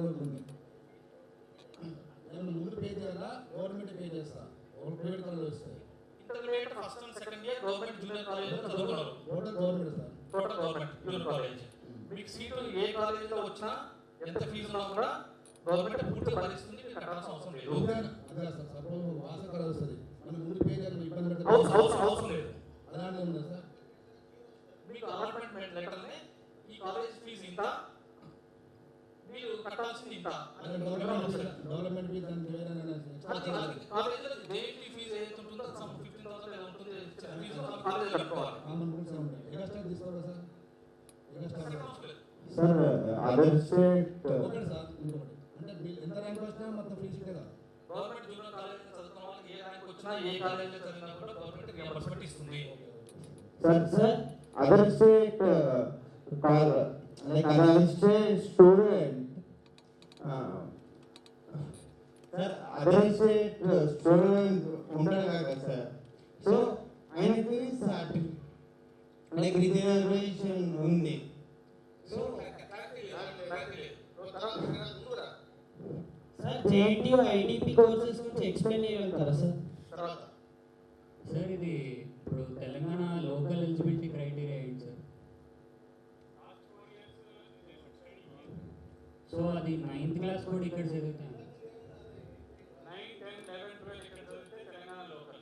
ఒకవేళ 9th ఒకటి వేరే చోట చదివి మిగతా ముందర నుంచి 6th నుంచి కూడా సేమ్ ఉంటే intermediate second year first year 10th ఇక్కడ చదువుకున్నాం. 9th ఒకటి బయట ఎక్కడ? ఏపీ. 8th ఎక్కడ చదువుకున్నాం సార్? 8th ఇక్కడే సార్. ఓకే సార్ ఒక నిమిషం, ఈ లోకల్ విషయంగా స్టడీ సర్టిఫికేట్స్ మన క్లాస్ సర్టిఫికేట్స్ ఉంటాయి కదా సార్, తెలంగాణ ఉంటుంది, కానీ ఆధార్ కార్డు మీద ఒకవేళ మనం చేయించుకోలేదు, అప్పుడు లాస్ట్ ఏపీ ఆధార్ కార్డు ఇచ్చిన